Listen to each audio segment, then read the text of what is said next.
Looking cool, Joker! Cool! Looking cool, Joker!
Hey, hello.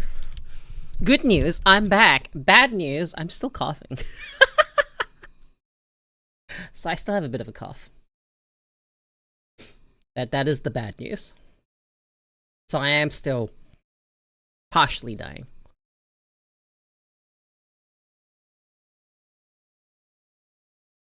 Yeah, hello. How have you all been? I have missed streaming. It has been ages. I have been sick for a long time. Like, so fucking long. It's insanity.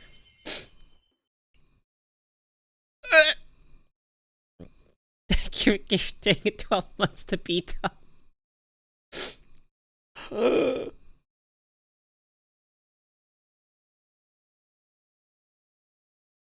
Matt's out here shooting people and making sure they stay down.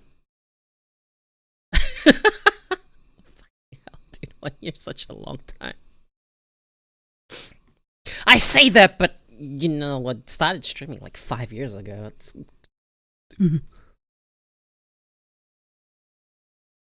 anyway. Hello, I'm back. What's new? I actually have a game I might actually play today. And I get to tell you guys it's Minecraft. Maybe. I'll think about it. Looking cool, Joker.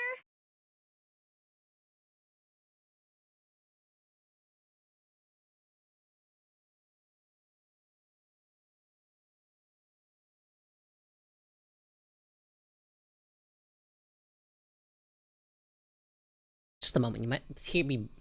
I might mute a bit to cough. But I feel well enough today.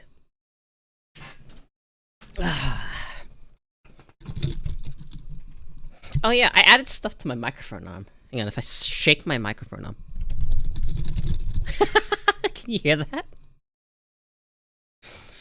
I got these little Genshin acrylic keychains. And I had no idea where to put them, so I attached them to my microphone arm. So if I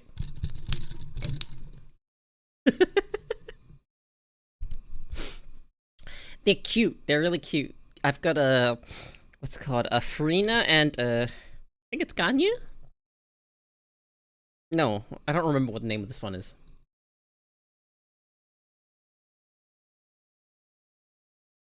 It's one of the blue ones.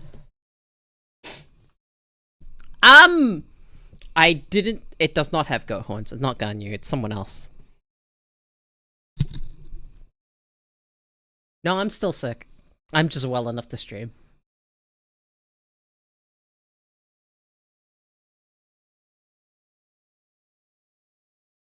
Don't remember names. I only remember the names of like some of the Genshins. Like Beidou and like Dea and like Hu Tao and like Farina, Klee and Venti.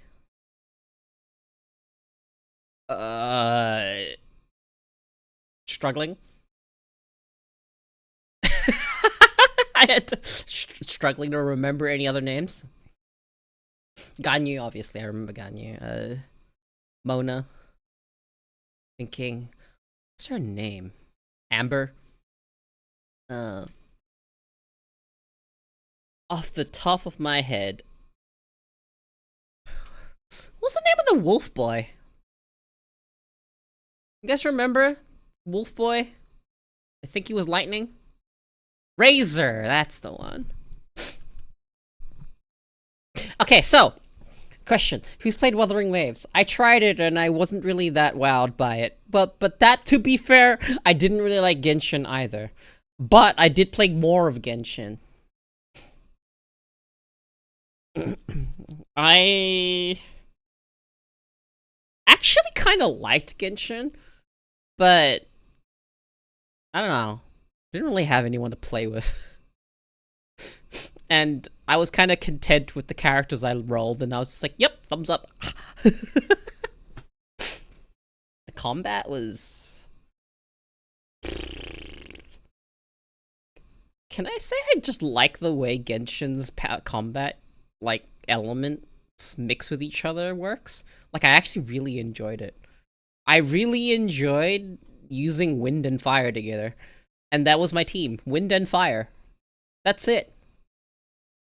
It was all about throwing out a tornado and lighting it on fire. That's all I did. Cool. Looking cool, Joker! A chair is a piece of furniture with a raised surface supported by legs, commonly used to seat a single person. Chairs are supported most often by 4 legs and have a back. However, a chair can have 3 legs or can have a different shape. Chairs are made of a wide variety of materials, ranging from wood to metal to synthetic material. They can be padded or upholstered in various colors of fabrics, either just on the seat or on the entire chair. Also 52 years. Hey, Ball! What do you mean, choo-choo?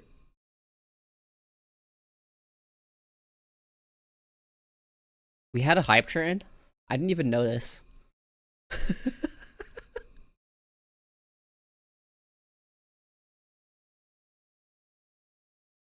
Yay! I got an emote! It's the same one.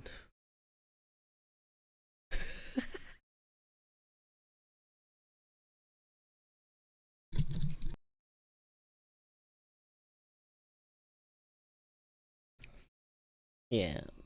So, before I got sick, I went to DreamHack and I went to the Hololive concert and I had a lot of fun. And one of the things I remember from the last stream, someone made a comment about how I didn't know you could reach that deep, and I was like, neither did I, honestly.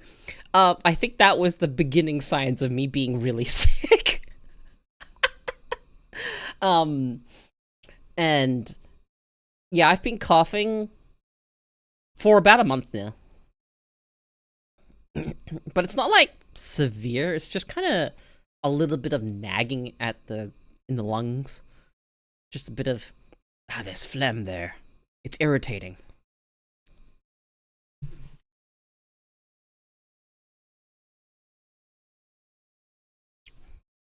But if it gets, if it lingers any longer, I'm going to probably go see a doctor.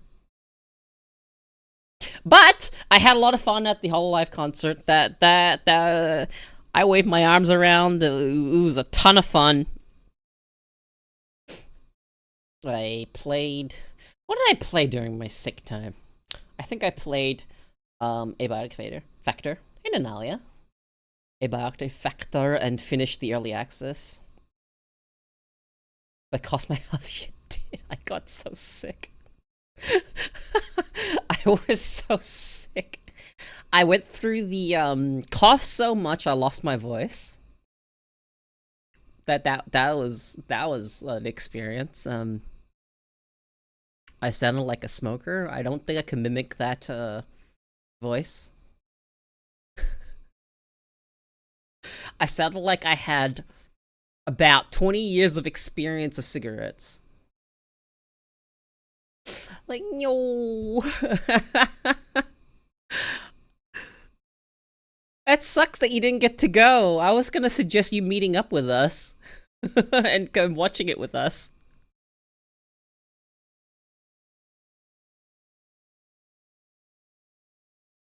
But it was a lot of fun. And there was this part in during the concert where Bae talks about how she was getting really emotional, how she'd been working so hard and now she gets to finally bring the whole experience back home, and she like basically started tearing up. You could hear it in her voice. I was like, this is such a fucking wholesome moment. Everyone was so fucking supportive. It was so cool. I'm so happy that that entire thing happened and I got to experience it. Now, in the future, I need to go to Japan and go to one. Go to a full concert, and also go to a Miku concert. I really want to go to a Miku concert. Dude, did you guys hear about how bad the Miku concert at Coachella was? Like the machinery and all that stuff was just not set up for it.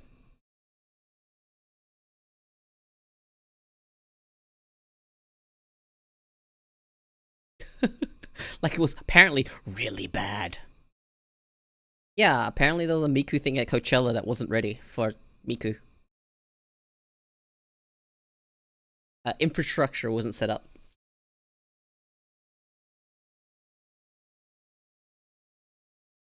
God, I took my glasses off. God, you guys are blurry.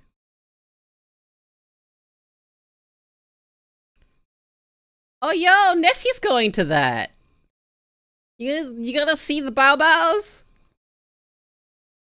They're so fucking cute.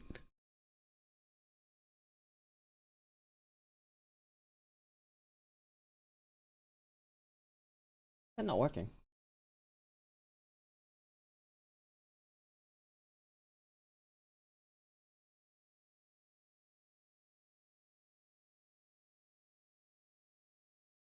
Why didn't it do the thing? Hang on.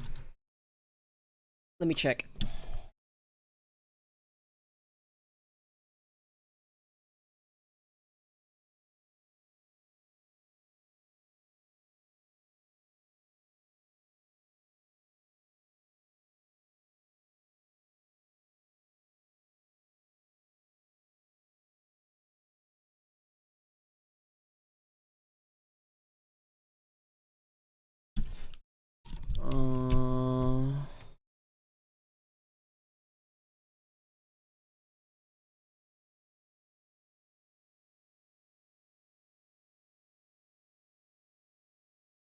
It should just work. Hang on.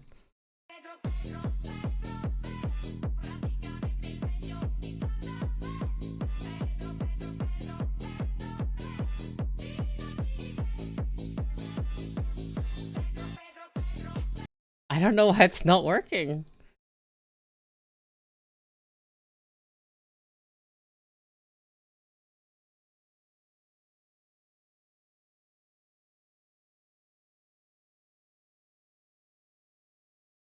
Well, considering you got scammed, hang on, give me a moment.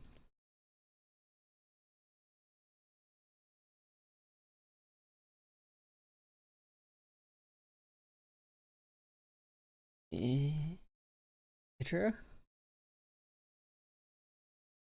Whoops. Fuck. I'm sorry, I pressed the wrong button. Hang on, let me test it. It should just work.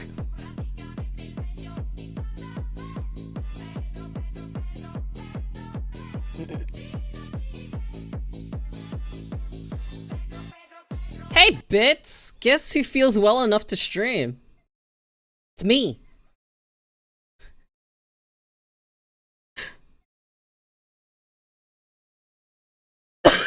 Oh, I forgot to mute. My bad, sorry. With the no, not with the smokes. I didn't go out for smokes. I don't smoke. Never. I have taken a single puff of a cigarette when I was in high school, and then I said no.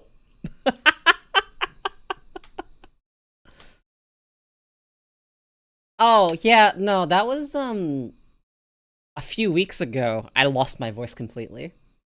And I sounded like I had 20 years of experience fucking inhaling smoke.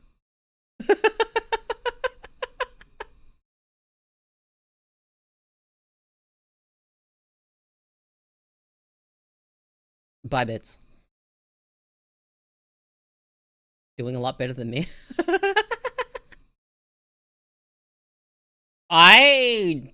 Okay, so the first time I went to PAX, I didn't get sick. The second time I went, I didn't get sick. The third time I went, I got COVID. I go to DreamHack once, and I get sick. I don't even know if it was COVID. Might have been. Maybe that's why I still have a cough. Who knows? I don't know why. I guess what? The worst part is, I'm wearing a fucking mask, and there's fucking... Okay, in lack of a better description, fucking neckbeards walking around the convention coughing without even covering their mouths, just coughing into the air. I want to punch them in the throat.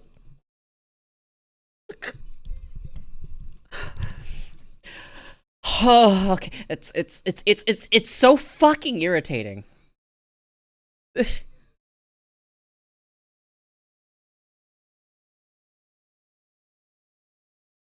Oh, God. Not only do they not shower, they fucking cough openly into the air. It is the exact same kind. Exact same kind. They always smell horrendous. Fucking dear congoers, on behalf of everyone, that goes to a convention, go fucking shower. How did you get the Minecraft anniversary pickaxe? A Yu-Gi-Oh convention? Hey, what's wrong with Yu-Gi-Oh players? No, they stink too. You know, fighting game community? Apparently, there were people talking about how, Combo Breaker was stinky this year. And apparently they said the difference was Strive was there this year?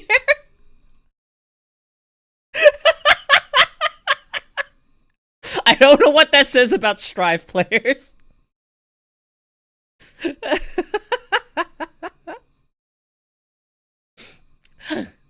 Hi, Ratchet. Thank you for the raid. Welcome in. Thank you. I'm back. I have decided. While I've been sick, I had time to think, and I've just decided it may actually be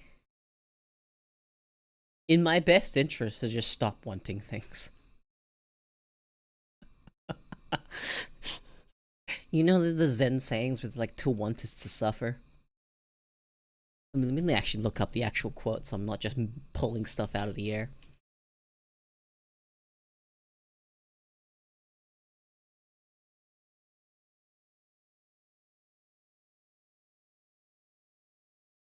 I think I should be content with what I have.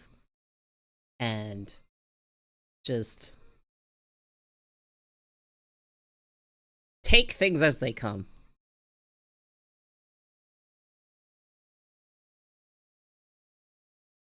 And I think that comes with, wanting to realize that, wanting to realize? No. It's coming to the realization that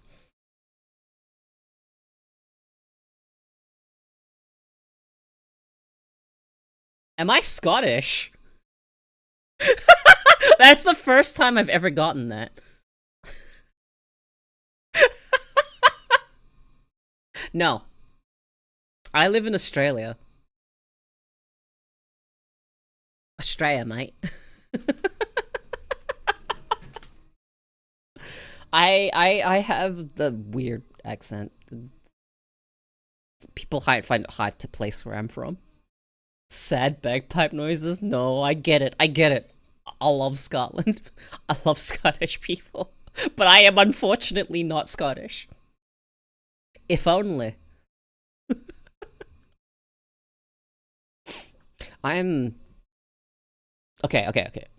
Not apparent, but I am Chinese, was born in New Zealand, and now I live in Australia.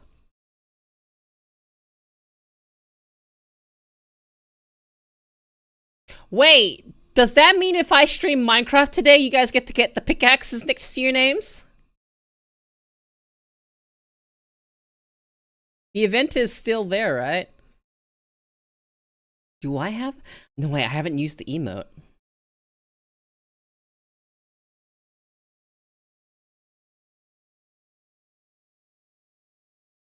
Oh, whatever. Well, we gotta play. If it's just, well, I'll probably switch when I get bored of talking.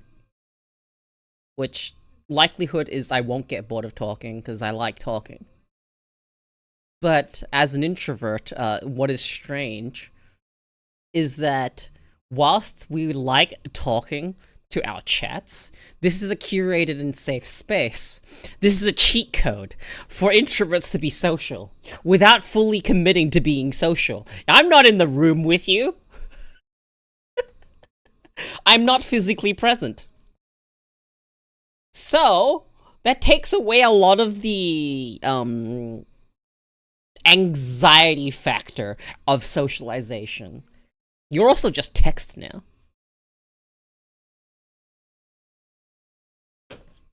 it's cheat code streaming. So that's why you find a lot of streamers actually. Wait, how did you get that emote?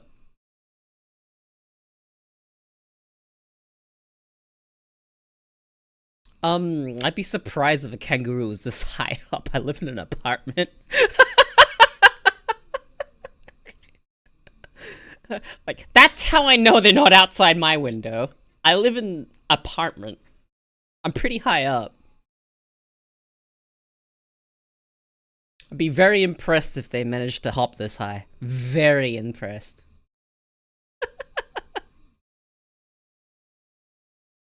But no, you don't find kangaroos in the city. Put me in a room. Room of rubber rats. Rats. The rats would make me crazy. Make sure, do I have snacks? Do I got privileges? If it's a visit, is a waste to just chill on devices. Okay, Dazi, I'm gonna comment. I think it's a waste to chill on devices unless you're actually partaking in the device together. Like, if you're both looking at the device, I think it's fine.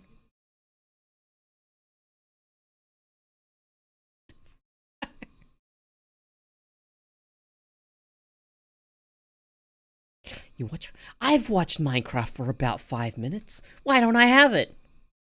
Do I have to claim it? Being scammed.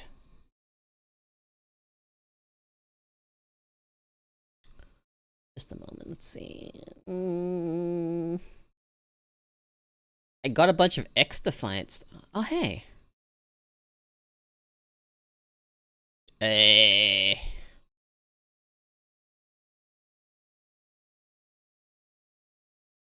I need to pick a random streamer. Hang on, let me add a tag. VTuber.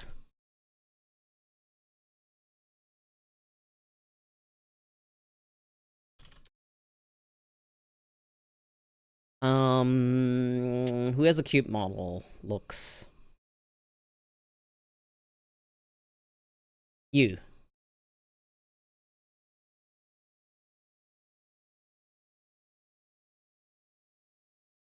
Alright, I am now lurking in this person's stream. Okay.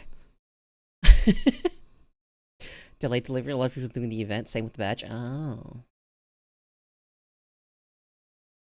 Stresses you? Dude. I get it. I completely understand.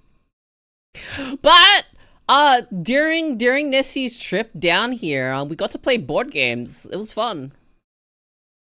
We played... There's 2 board games we played. We played Robinson Crusoe. We survived. So many VTubers nowadays is official becoming one with the AI. No.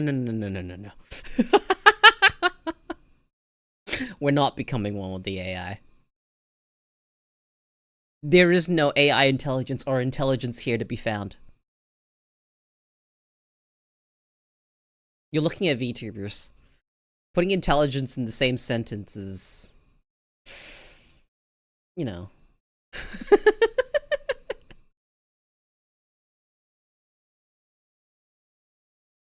Yeah, have I talked to you guys much about my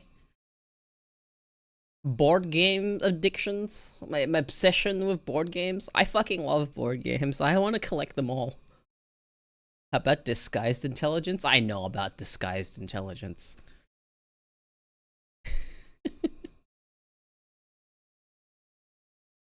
Oh, you know that test that everyone's been taking recently?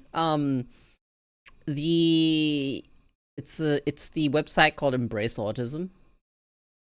You can take a test there.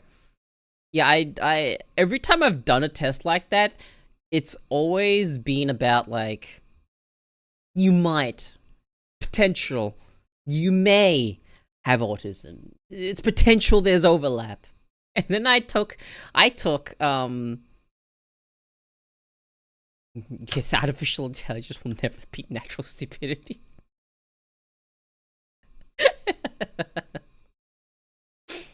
Okay, yeah, so I was taking the test and it was the longer test. the extra long ones so they could be extra sure. And apparently I scored really fucking high. And that's a bit of a shock, honestly. But I guess there have been signs. This is not official. I ain't gonna diagnose myself with being like, I have autism. No, I can't even claim that yet.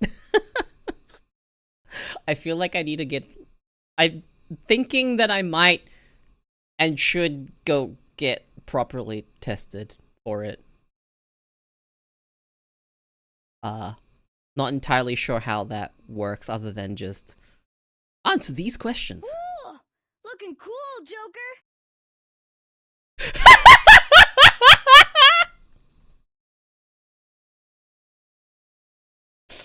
Why is it always aliens? Because the power scaling gets too fucked up that nothing on the current planet can challenge them. Therefore, they have to bring in aliens. That's how it always goes.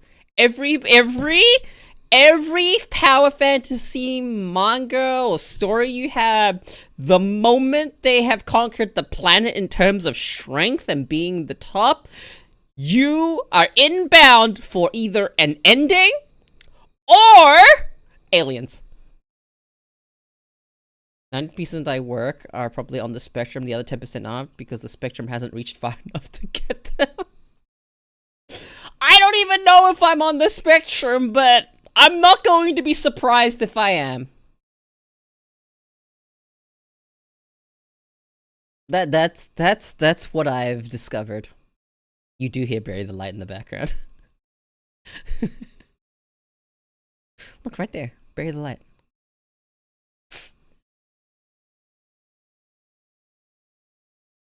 Yeah. It's been interesting. Crank that shit up! You got it, fam.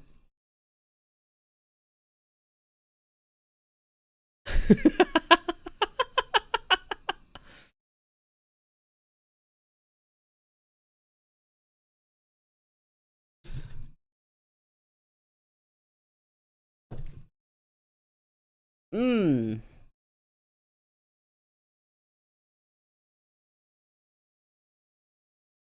Cool! Looking cool, Joker! It's a no.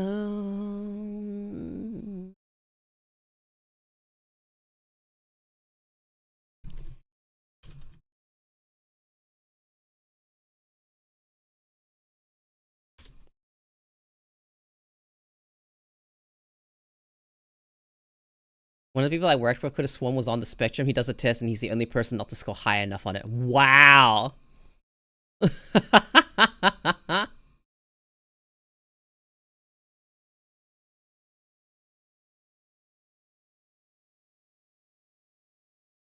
I scored so high on the test. I looked at my results and I was just like, I swear this is without a doubt.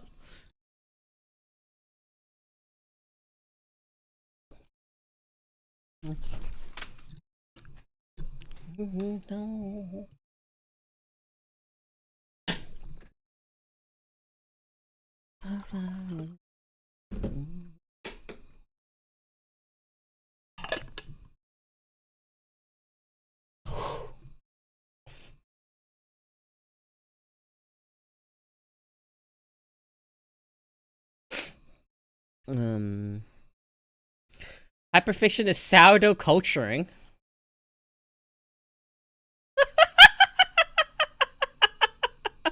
Some people that are on the spectrum can actually just have it in such a way where it is just well hidden.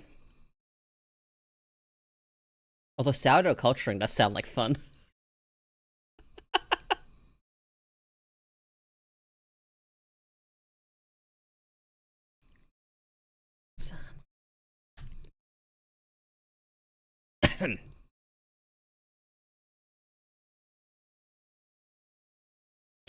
Born in Flames.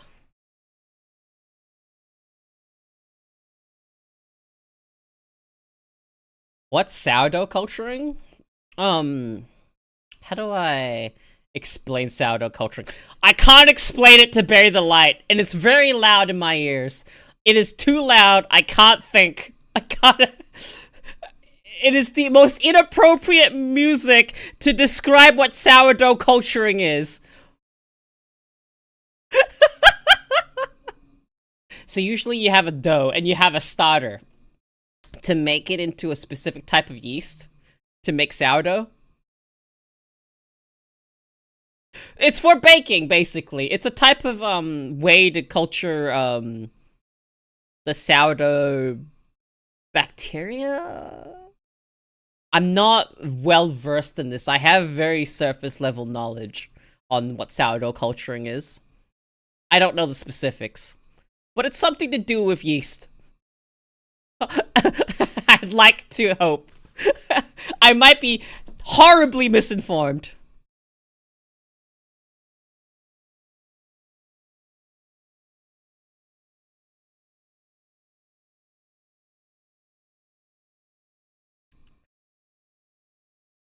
You did? How'd you do? I did hospitality when I was out of school.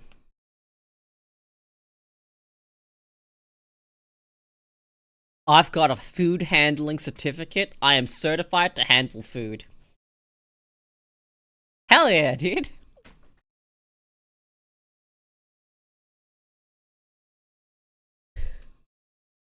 So, can you explain the lore behind your name?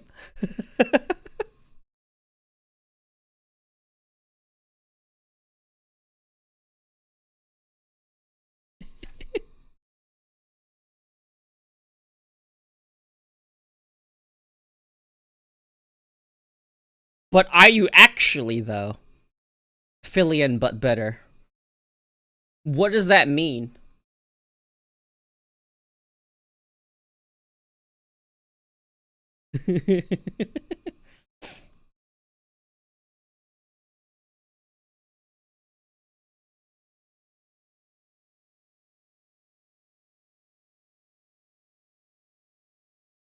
Mean better than a philo boy.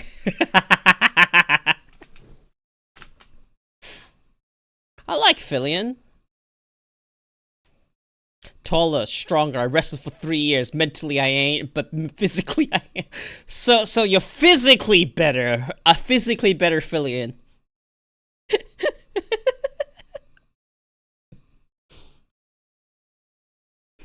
Feels swole, man. I understand.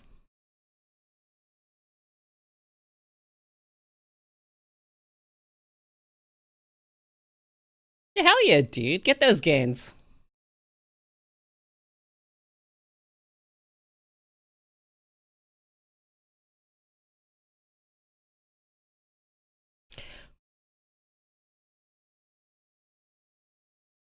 I need Bury the Light to stop being so good. Cause I feel like I can't talk over it.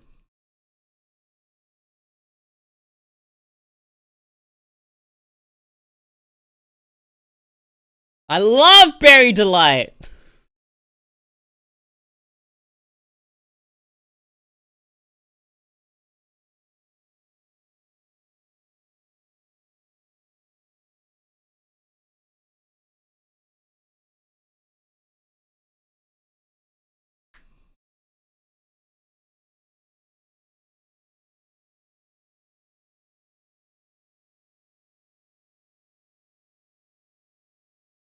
Dude.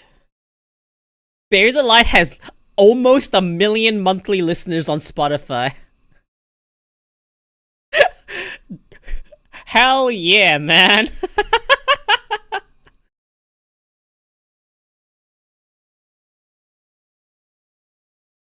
Alright, back to yapping. I need to start working out properly.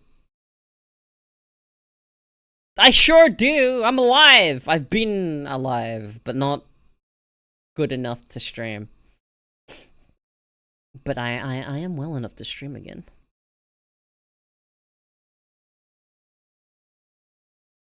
Oh, hang on. There's a new song from. There it is. Baby metal.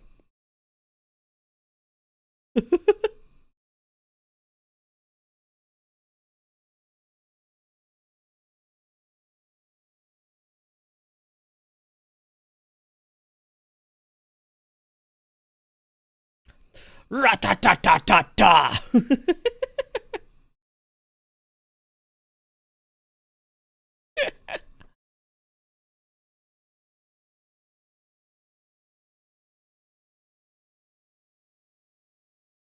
The storm. That's such an unhelpful answer.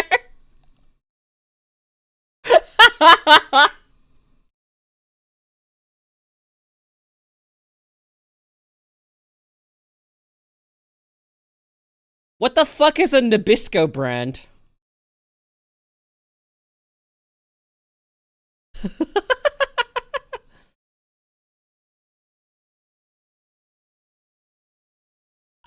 Dude, I haven't heard of no Nabisco.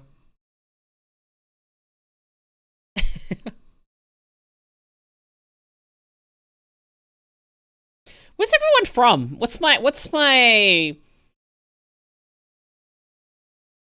balance of regions look like? What's my spread? I know I have a lot of Americans. There are a lot of Americans on the internet. So many of you. So fucking many of you from America. Skype here!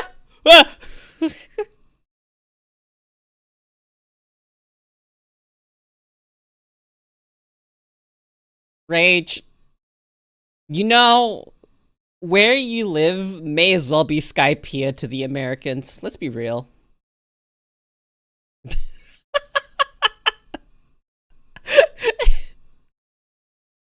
Hi, Snicker. Yeah, I'm alive.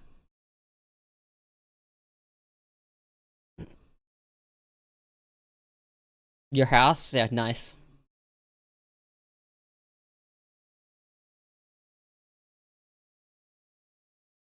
Wake up, chat. With this song blasting. The weirdest time to ask for that.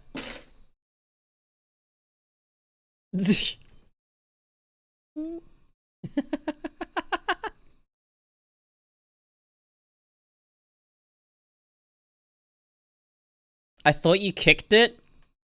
You thought I died? I just got sick and had a really long cough. That's fucked up, man. You can kill people off like that. I didn't die off screen. At the very least, you'll see me die on screen. In-game.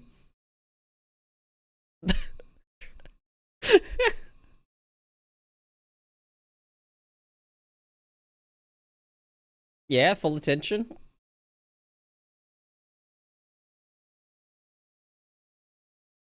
Look, I'm convinced that there's a portion, maybe a large portion of Twitch viewers that do not have object permanence. The song ended. I know it was abrupt, but you know. Lore accurate screen death. What that? Object permanence? You don't know what object permanence is?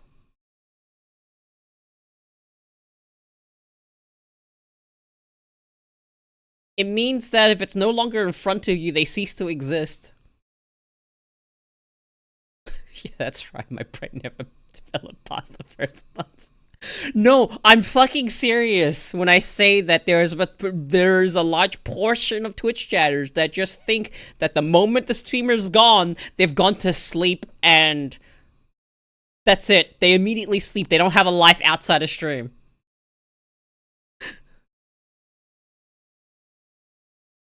Like if I ended stream, you'd be like, "Good night." And I'd be like, "No, I'm not even sleeping. My day's not even over. I'm just done streaming." You cease to exist. Yeah, it's like how people treat school teachers. They only exist at school. They don't imagine that they have their own house or whatever. but I'm supposed to have a life. I didn't know streamer was machine. No, that's exactly right. I said good night. No! It ain't even night!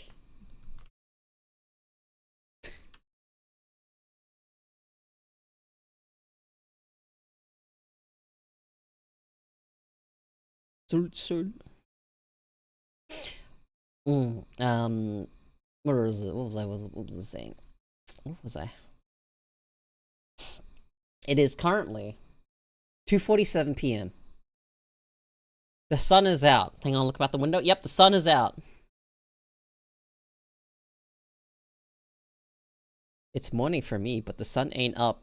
Wait, why is it red? You go to sleep right now. No!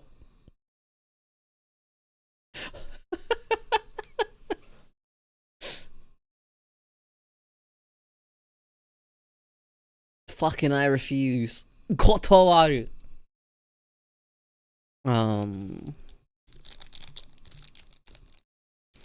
What do I do with this fucking Sanrio merch? Why have people become blobs? Almost 10 at night here, but took a nap so wide awake. Nice. Okay, I have a question for you guys.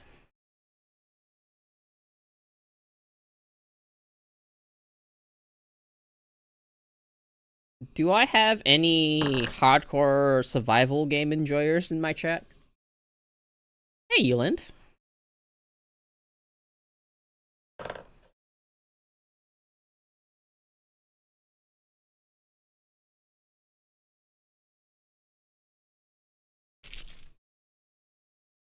I need to open these. Oh, dang, I know where this is going.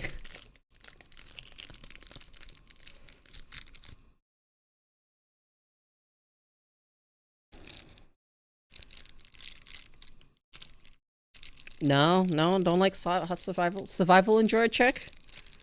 Anyone like surviving?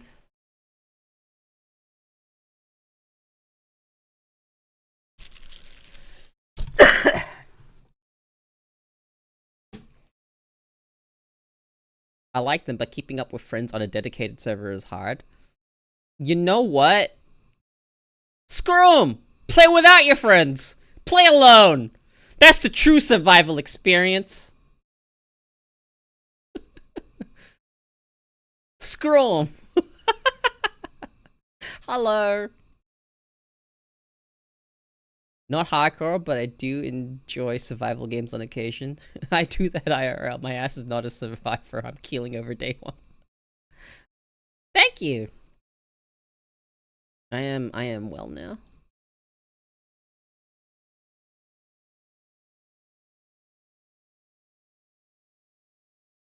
Me too, I also missed my streams. I miss streaming. I am thinking of coming back, I'm not going to go overboard until I'm fully recovered. But I'm thinking of going, potentially. No promises! Okay, I have to specify no promises. Going back to daily streams. Yeah, health first, high first. What was it before? What was your name before? Still close? It is confirmed. I ain't taking responsibility for my words.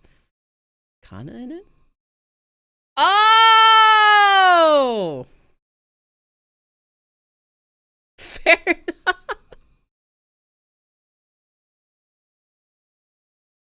No. It's physical health first, then it's streaming, then it's mental health.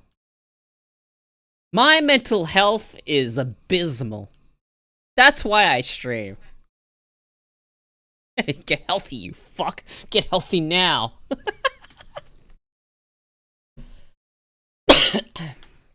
This is good. I got Koeko stream day before exams. This must be a good omen. Hey guys, do you want to know some lore? I never mentioned it to my artist, but I did ask for scales around my eyes on my character. Now, the reason behind it is not a great reason, but I've mentioned to you guys before that I have eczema, right? You guys know what eczema is, right? Yes? Do I have to explain what eczema is to anyone? Yes. Okay, so eczema is a condition where on certain areas of your body or skin, right, there's an excess production of skin.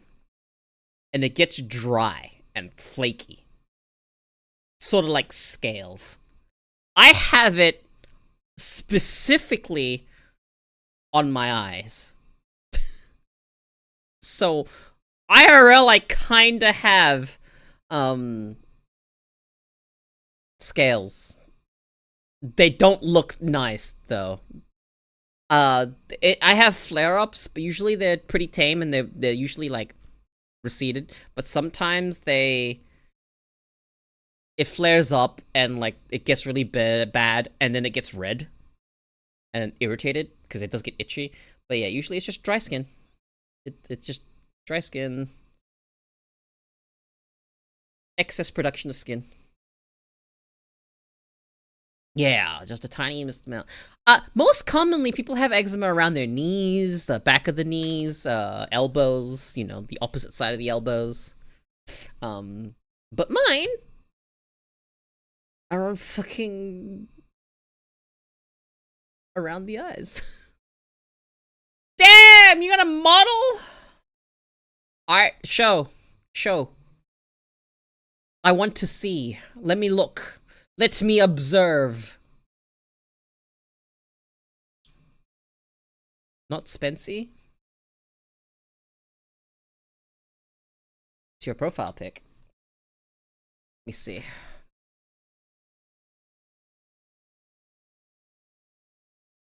Don't pull up VOD on stream or I'll cry.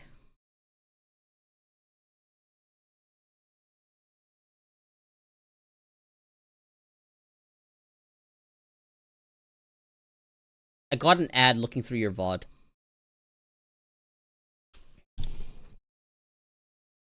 You were playing the VTuber game? Gooba Ball.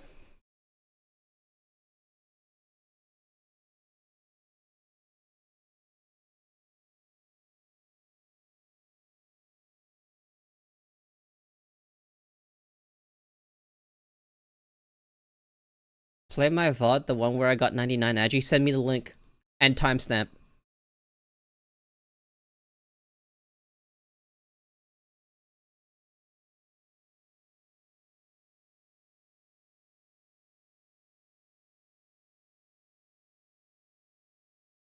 It's such a that's such a cute model.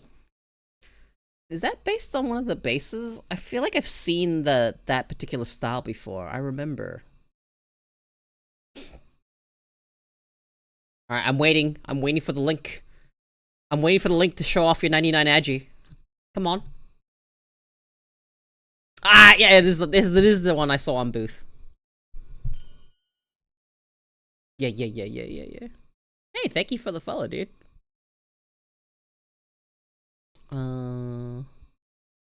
Hello? I'm having a lack of a 99 agi link. I ain't looking for it.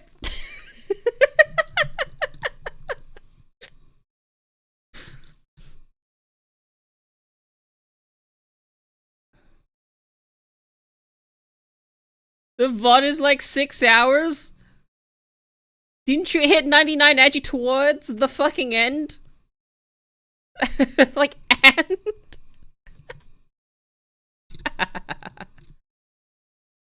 Posted in the page and asset pack. I'm looking at getting into Discord. Where'd you put it? Let's see.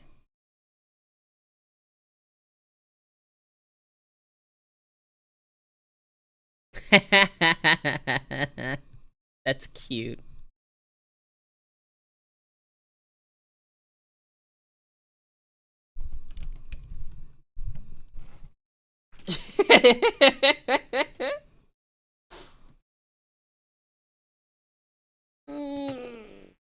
Okay.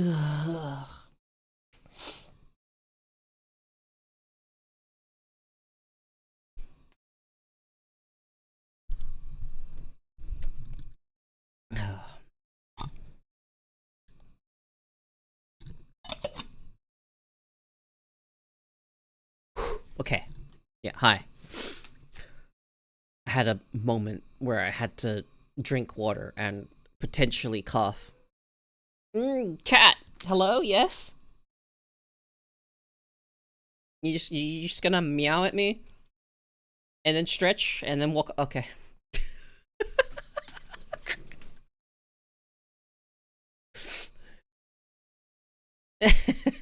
The amount of times my cat comes over, meows at me, and then leaves.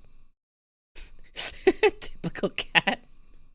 Every now and then she'll meow at me and actually stay there and look at me like she wants something. But most of the time it's just meow, leaves. You know, just drink water while coughing. I think I'd like to live.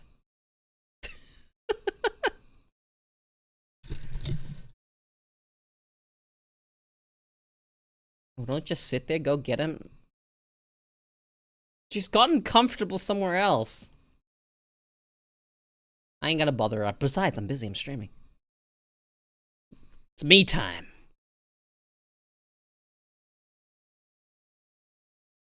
Oh, would you look at that? He actually found it. Alright.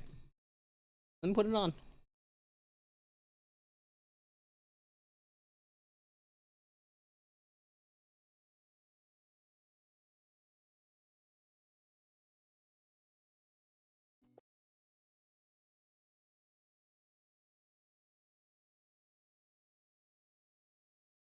Aha! Or it randomly happens midway through it.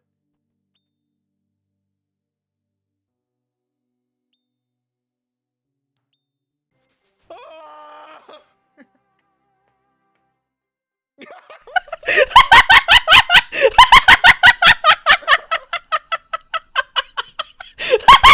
I forgot about that!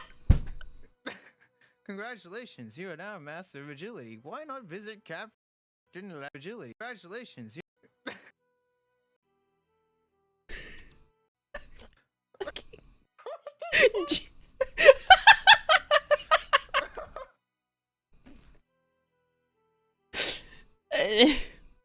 I completely forgot. Congratulations, you are now a master of agility. Why not visit Now. Captain Lazy No Beard at the Brimhaven Agility Arena? He has something special that is only available to true masters. Or My boy Knockness.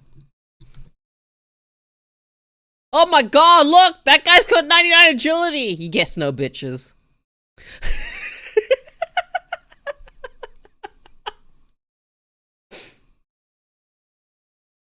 The fucking agility is so fucking abysmal. However, I actually like agility. Thumbs up.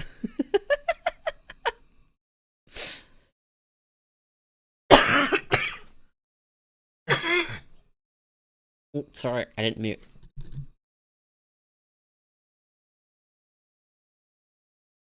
No, not only does he have no bitches, he's also maidenless.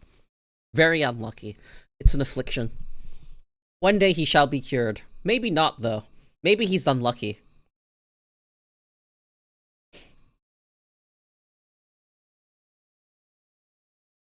Rolls up a hot babe and holds up picture of 99 edgy. It buys an IRL 99 edgy max cape. Fucking edgy cape.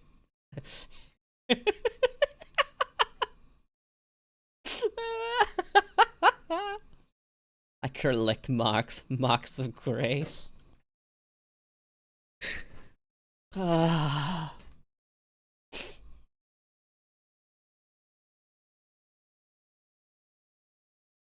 I'm waiting for the day we go to a convention and you have the fucking Agi cape IRL, and Rage has the other cape. I forgot which cape you guys mentioned. Was it the attack cape? Can you rate my Iris account? Sure, I don't know that much about RS. I don't know how I would rate your account though. How? How rate account? Don't do it, it's trap. Go to high scores.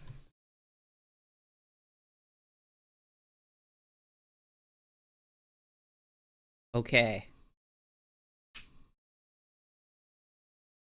What am I looking up?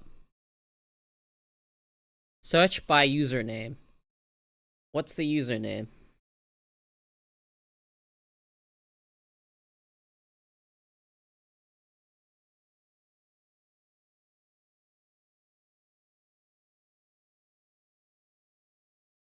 Late cost search. What the fuck? Attack 99, defense 99, strength 99, hit points 99, range 99, prayer 99, magic 99, cooking 99, wood cutting 87. You're slacking. Fletching 99, fishing 90, fire making 99, crafting 92. You are slacking. Smithing 86, mining 87, 86, 86, 87, Slayer 99, damn! Farming 94. That's it? We haven't played in 2 years.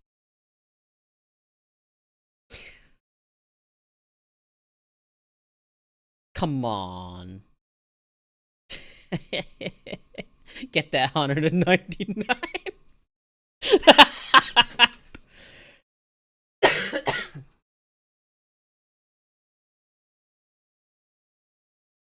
But everything's 80 and up. 99 or 80-ish. Wow!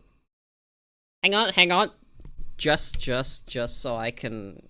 Just so you can hear it. Here you go. Nice account, dude. Could be better.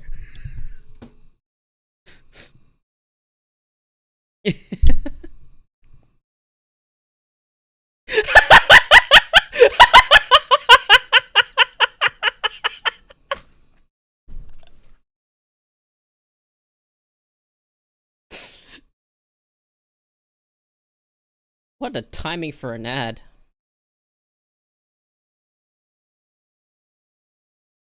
Yeah, 0 out of 10 account. Better get grinding, bud.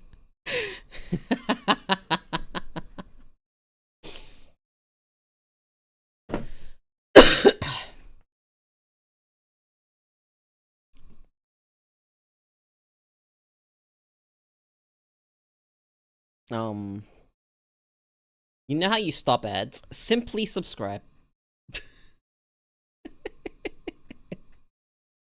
Simply spend $5.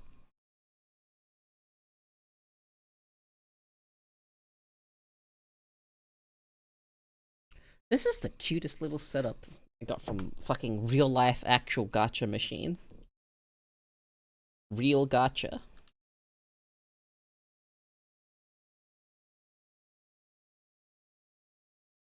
Yeah, we'll get Turbo. Turbo's expensive now, though. I can't... Like, maybe. If you could justify it. If you watch enough streams, I recommend Turbo.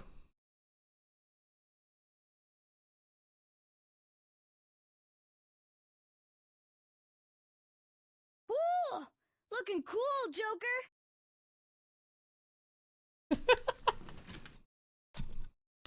Thank you for the 64 months, Kumi. I've learned to deal without Turbo. I had it for... Dude, I had Turbo until they increased the price. Hang on. Just using...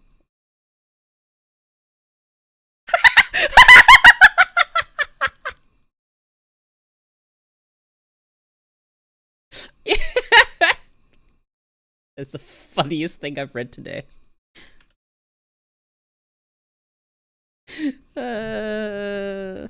Yeah, how do I show this little thing I've got?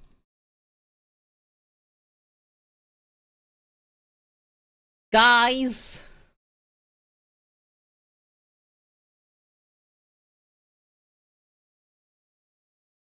I have these. They're cute.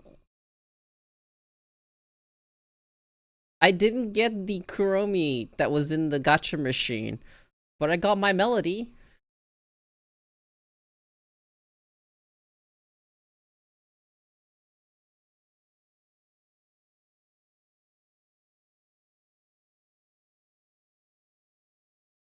And a little camping. When are you coming to Japan? I have no idea. Next year? Year after? One of those. Now? I don't think I could do now.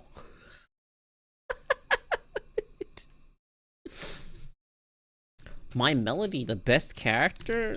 I take your My Melody and raise it a Kuromi. Hey, Fire.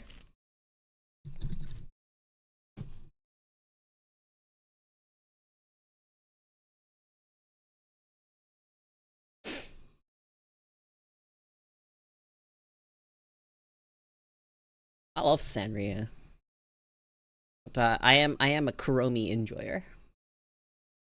I actually have a bomber jacket that's Kuromi and My Melody on it. It's really cute. Did you see the PlayStation State of Play? No. What did I miss? What was on it? I know Monster Hunter Rise got a trailer. What, Rise? Did I say Rise? Is it Rise? Not Rise. Wilds. Rise is the one we have. I knew something was wrong. Yeah. Yeah, I watched it, and then the trailer was in English, and I was mad. You invented a whole ass Monster Hunter language. Fucking use it. Fuck. They invented a whole language for that series. Why won't they use the language? Ah!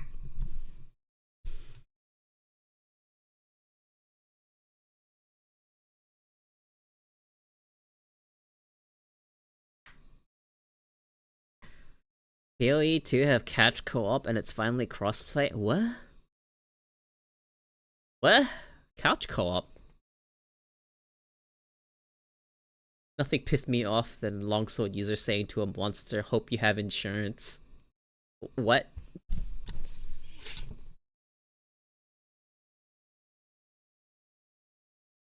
What?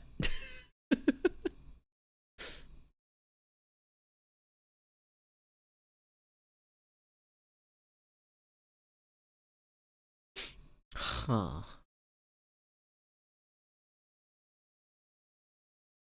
Oh, I have a channel point thing.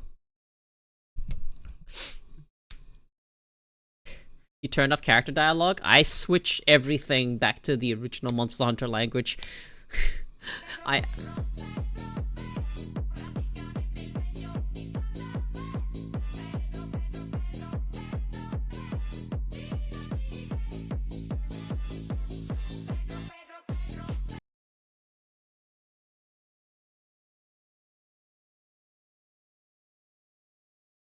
Yeah, so...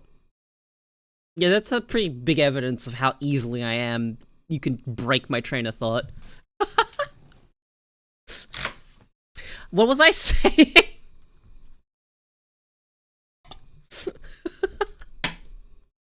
Oh, jeez.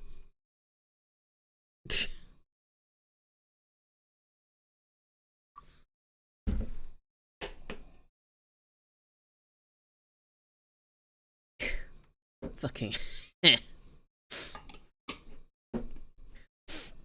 I was talking about how I switch it all back to, Monster Hunter language.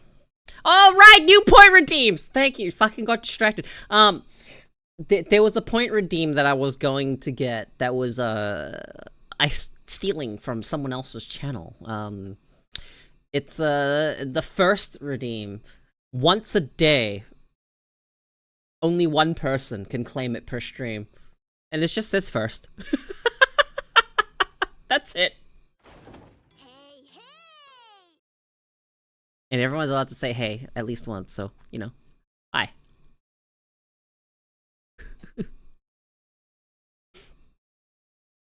Yes. I need a new Logitech G600.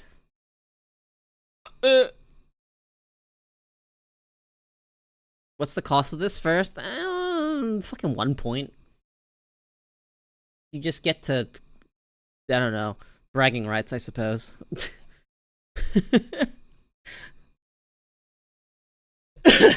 VIP for the day. It is double clicking, does he? That and like my buttons aren't as good now. Do you know of a fix for double clicking? An auto hotkey script that fixes it? How does that work? We expect you to keep a spreadsheet. How about you keep the spreadsheet for me, huh, Yulind? How about I mod you and you get the spreadsheet? You can keep the spreadsheet. How's that? Great idea, right? Yes?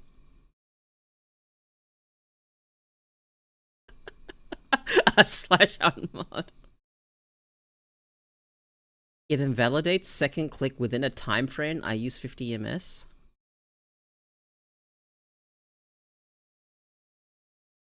There's a problem with this.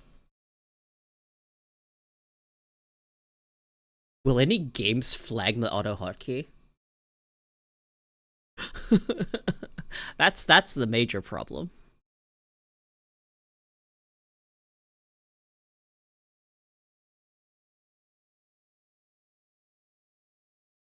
Doesn't that mean you can't click really quickly?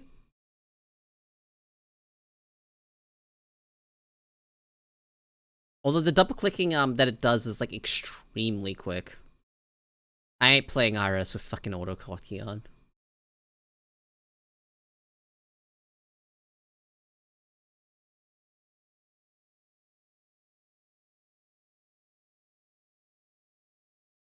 The 50 milliseconds is quite a long time. 50 ms? No. That's 500 ms. I was thinking 0.5.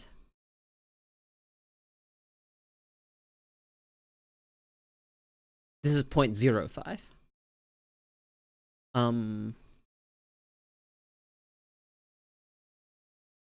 Yeah. Send that to me. Send that to me.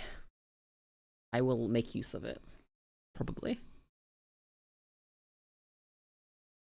Either or, if you've got a script that can help me fix double clicking, for now, as a temporary measure, I will use it. Because it is so inconsistent. It is so inconsistent. It happens random. It is... Like, sometimes, like, I won't even know what's happening. But only times I notice is when I'm doing something where the amount of clicks actually matters. I just replaced my mouse.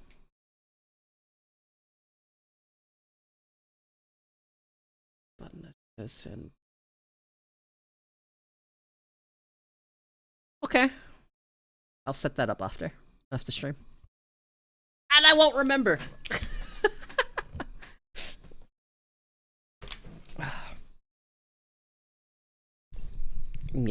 Get rid of the slap cut. Where's it? Much better.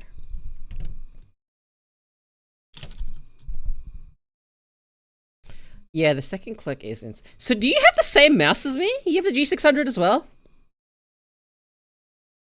I've got one that's being shipped right now. A replacement. Just have someone ping you in Discord so you remember. G604. That one double clicks as well.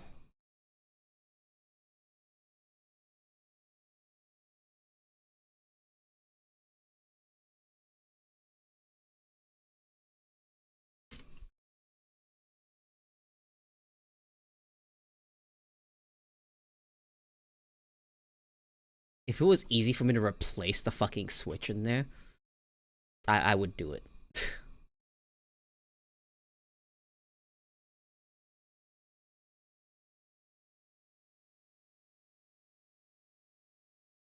I have not ever found a G600 replacement. It is the hardest mouse to replace.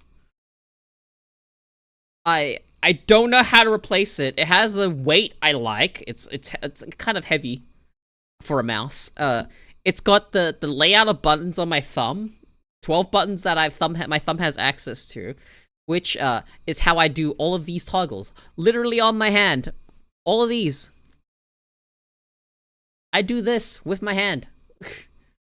All on my thumb. Obviously I have other toggles like the glasses toggle. I can do this.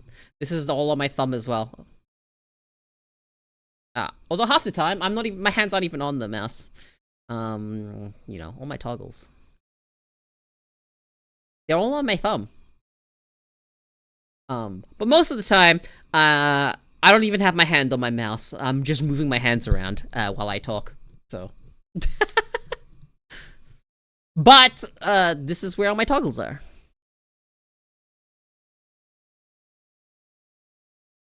It's actually so fucking handy, cause yeah, most importantly, right? So it's got my right and left click, and then there's a further on the right click.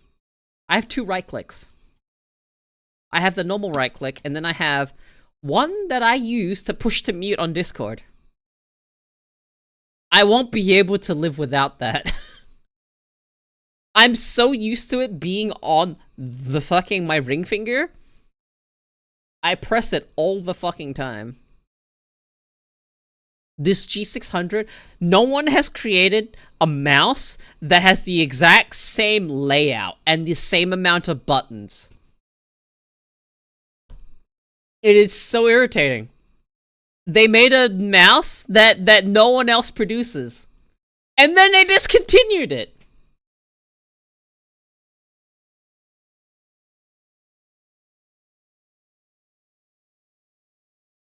Yeah, I don't even use DPI up and downs. I convert those into other buttons. I do use a profile switch. Yeah, I use the profile switch. What else do I have? I don't know what I've got this button set to. But I don't really use it that often. It's a there if I need it button. I need to actually check because I don't actually remember what this was for. Also, have I told you guys how many times have I told you guys that I absolutely despise Logitech software. Their hardware is fine. Oh, okay, this is just G shift. Actual G shift. Which is not necessary anymore. I can actually bind it to something else. Yeah, so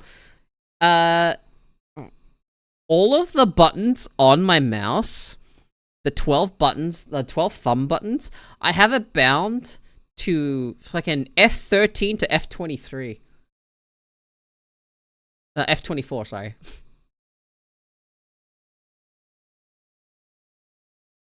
(13 to 24). That is on this mouse.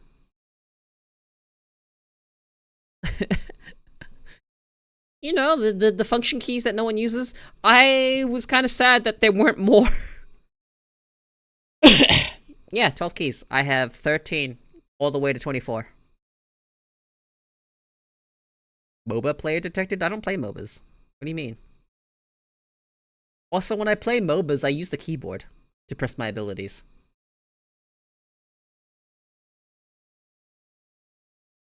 My thumb buttons have now exclusively been used up for VTube stuff. I definitely played an MMO with this. Wake up, chat. What? Hello? Wake up! Supermouse? I have a Logitech G600. Yeah. It is an old MMO mouse that is discontinued. You can still buy it, but it's they're starting to go up quite a bunch in price because it's no longer produced.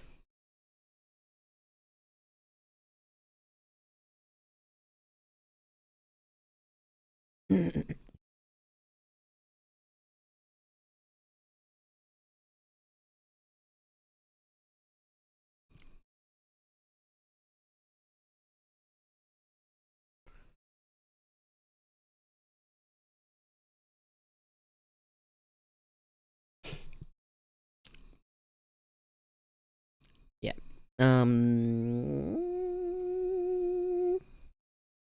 I have a video I want to watch with you guys. Let's go to YouTube.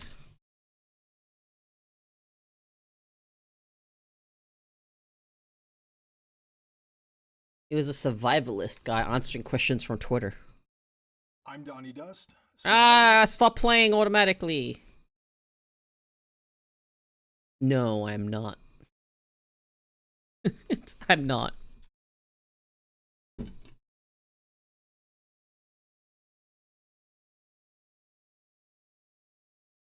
I'm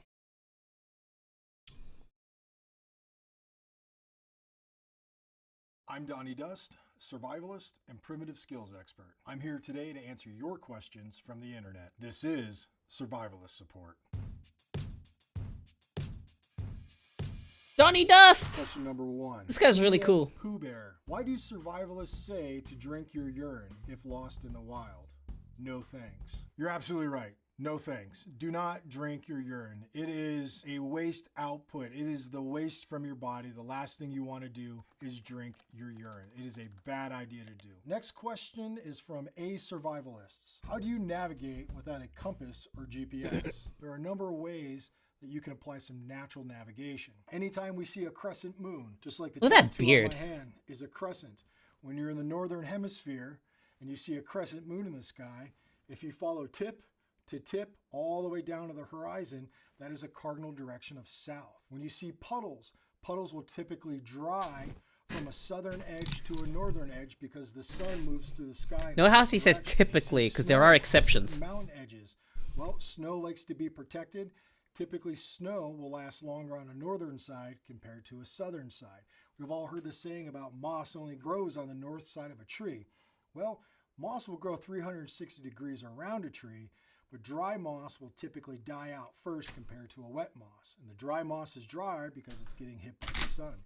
Even looking at trees, all tree branches will have a natural bend towards the sun. That can be a cardinal direction. So if you take multiple natural signs and indicators of a direction, compile them together, that can give you a cardinal direction when you don't have a map or a GPS. From @Life, Math, and Money. What does it mean to die by exposure? When you die from exposure, it means simply that the elements are going to kill you. That could be sun, that could be cold weather, that could be rain, it could be anything that's out in that natural environment in the form of weather. When you don't have a I was shelter, playing proper Icarus with clothing, Nessie and you we are were essentially dying of exposure. exposed to it. Whether it's your bare skin or improper footwear or even maybe a beanie not covering your head. Exposure will kill you fast. Question from Reddit. Is it possible to make a knife out of wilderness materials? You can definitely make a knife out of wilderness material. The easiest way to make a knife out of wilderness material is a process called flint knapping or lithic reduction. What it requires is a piece of stone that is high in silicate, and when it breaks similar to glass. It has a waxy, glassy, smooth, and featureless sort of interior. Not all stones are the same. This right here is a granite cobble. This here is a piece of chert. It has a high silicate rate, and when I strike it with the cobble,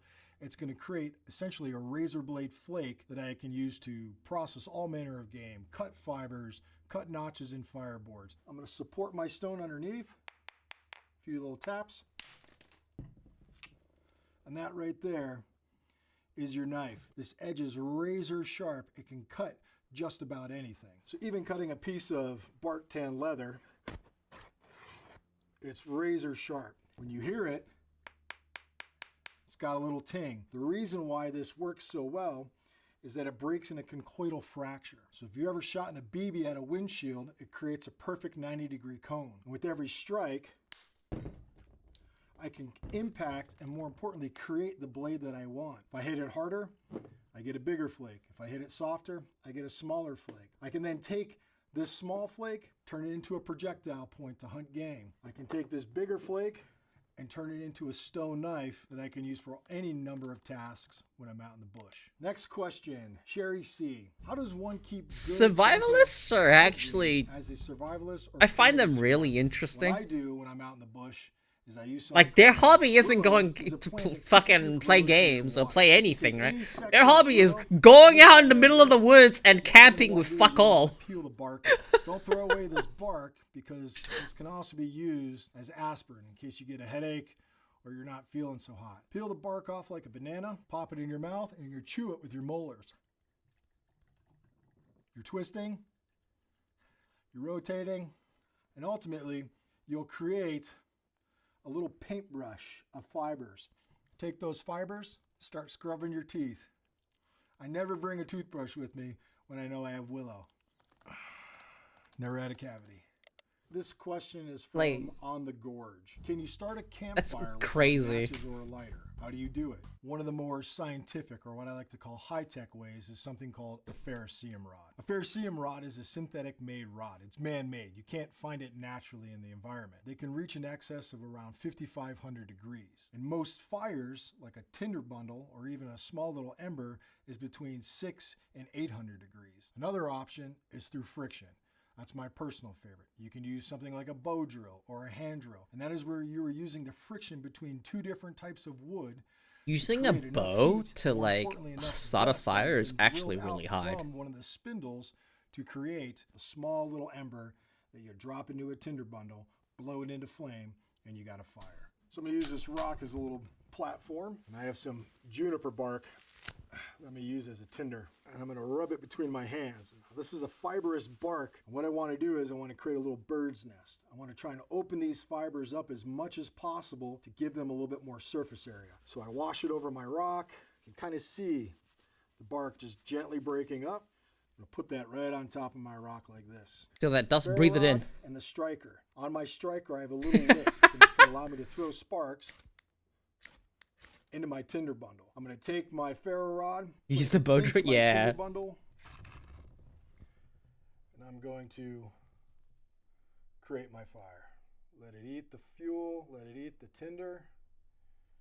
This is where I would add all my wood, and I've got a fire. So the last form of fire is fire by friction, specifically a bow drill. This is a bow with a piece of cordage, a spindle, and a hearth board. And last, I'm going to have a bearing block, which is a rock with a small little divot to give me downward pressure. I'm going to combine all of these elements together by taking my spindle, putting it in between my cordage, and putting my bearing block right on the top. Start bowing until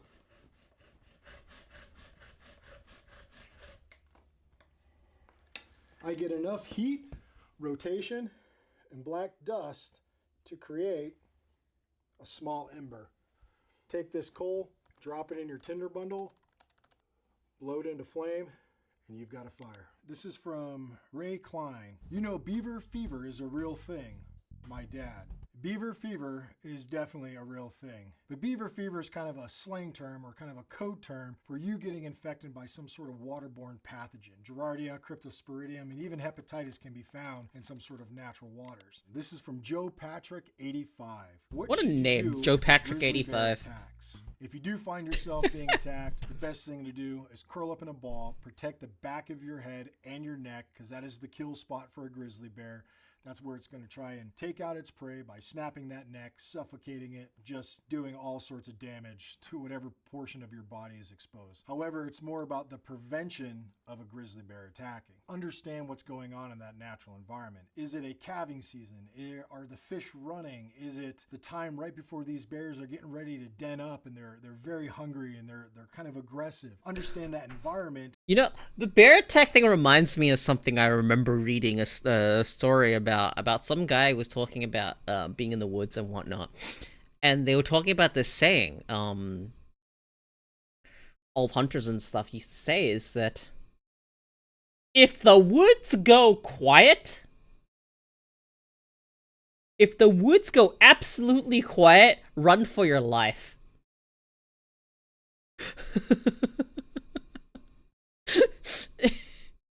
That they talk about this. The woods go quiet. You get the fuck out of there. Something chased all the noisemakers away. Don't stick around to find out. And the factors that could attribute to a grizzly bear attack, and ultimately you can reduce it. If there is a chance that a bear is running at you and he's coming full steam ahead, most bear attacks are something called bluff charges. They're looking to scare you off or looking to scare you out of an area. It doesn't mean they're going to come full force and start taking you down and tearing you to pieces. They're just bluffing, but that bluff can be very, very close. The best thing that you can do to let those animals know you're in the environment is to be loud, to be kind of in their vision, if you will. And their first vision is really smell. So if they can smell you coming, they can hear you coming, they're ultimately going to kind of flee that area. Bear spray is an option. That's when the Hearing Woods some SCP bells shows up, around yeah. your dog's neck or even around your own wrists or ankles will give just enough sound to let those predators know that you're in the area and you really don't want to be messed with. Next question. Why are there so many types of knots? There are hundreds and hundreds. You don't want to whistle in the woods? hundreds Is there a reason of behind that one? knots. But I will say this. There's only really kind of, in my mind, 4 categories of knots. It's an end of the rope knot, a middle of the rope knot, an anchor knot, and then a knot that will join 2 ropes together. An end of the rope knot can also serve as an anchor knot. Something like a bow line allows me to take a piece of material, the rope, and create a knot at the end that can be used for any number of things. Whether I got to hook some sort of carabiner on here, throw this over a tree, and then lower it Oh, behind a I boot to see. protect myself from bears. How do you This invoke right Wendigo here on my is a stream? knot that goes at the end of my rope. More importantly, this is something I could use to rappel out of a helo or rappel off the side of a cliff. A middle of the rope knot is where I need to put a knot in the middle of the rope. Even doing something like a butterfly or an alpine hitch allows me to take my knot and put it in the middle. I could have somebody tied off to this side, somebody clipped in here, and somebody trailing off to this side. The last knot, when I'm going to connect 2 pieces of cordage together, something like a square knot, allows me to take 2 ends and know that I can secure those 2 ends together and take a shortened length of rope and extend it out by connecting 2 ends together. Next question is from Vin. What's the most Now nutritious that you said it's Nihil insect? Travis. The most nutritious insect is the one that catches a fish. If you are finding insects that can ultimately catch a fish or catch something else, that's going to lead to a bigger, better meal, more calories, more fat. I would go there. But if I have to eat some insects, and if you do have to eat some insects, I do think you suck at your job. That's just my personal opinion. But I would definitely go with either grasshoppers or crickets. Because they are relatively easy to catch, they're pretty good to eat. They're not the worst thing. Skewer it up, squeeze the guts out, roast it over fire, ensure you kill all the parasites, whatever could be growing on that inside, pop it in your mouth, and it tastes like popcorn covered in insects. Next question is Popcorn from covered in Unstable insects. Employee. Blech. Does anyone know the best way to sharpen a machete? There's a lot of different ways you can sharpen a machete, and it's very similar to sharpening. Right? My time in the jungles in Central America and in the Amazon. That stuff is so my favorite cool. thing to use was a rotten log with a handful of sand, and I'd run that machete right back and forth across it. A rotten log with a fucking Next question is sand, from Brett huh? Patrick. What are your top 4 essential survivalist tools and or weapons? My core 4 things that I always bring out with me are what I call the core 4. That is a blade of some sort, a barrier, a bottle, and an aspect of a burn or a fire making tool. When we think of a blade, that can come in the form of a stone blade, it can come in the form of a steel blade, or it can even come in the form of an axe. Some sort of tool that allows you to process, allows you to cut, it allows you to take large material and break it down. When I think of a barrier, that could be a tarp, it could be a blanket, it could be a sleeping bag, something that gives you a barrier from the natural environment. Something that's just going to enable you to stay warm. He really is. if necessary. Like his beard is Sounds graying. kinda crazy, but I'm talking about a single wall It's so steel cool. water bottle. Something that allows me to boil water in it. I like without totally beards. Beards are carrying it. fucking Water's rad. not going to be everywhere. So when I find a spot with water, I want to boil it out and I want to be able to bring it with me if I have to leave a place. And then fire. Your burn. That is ultimately something that's going to give you an advantage when it comes to making a fire. That could be the form of a ferro rod or a good tinder bundle, a lighter, a tin full of matches, but something that's going to allow you to make fire, because fire, if you're not experienced with making fire in the bush, can be very difficult. So give yourself that advantage, have a tool to make that fire, and you'll be good with those core 4.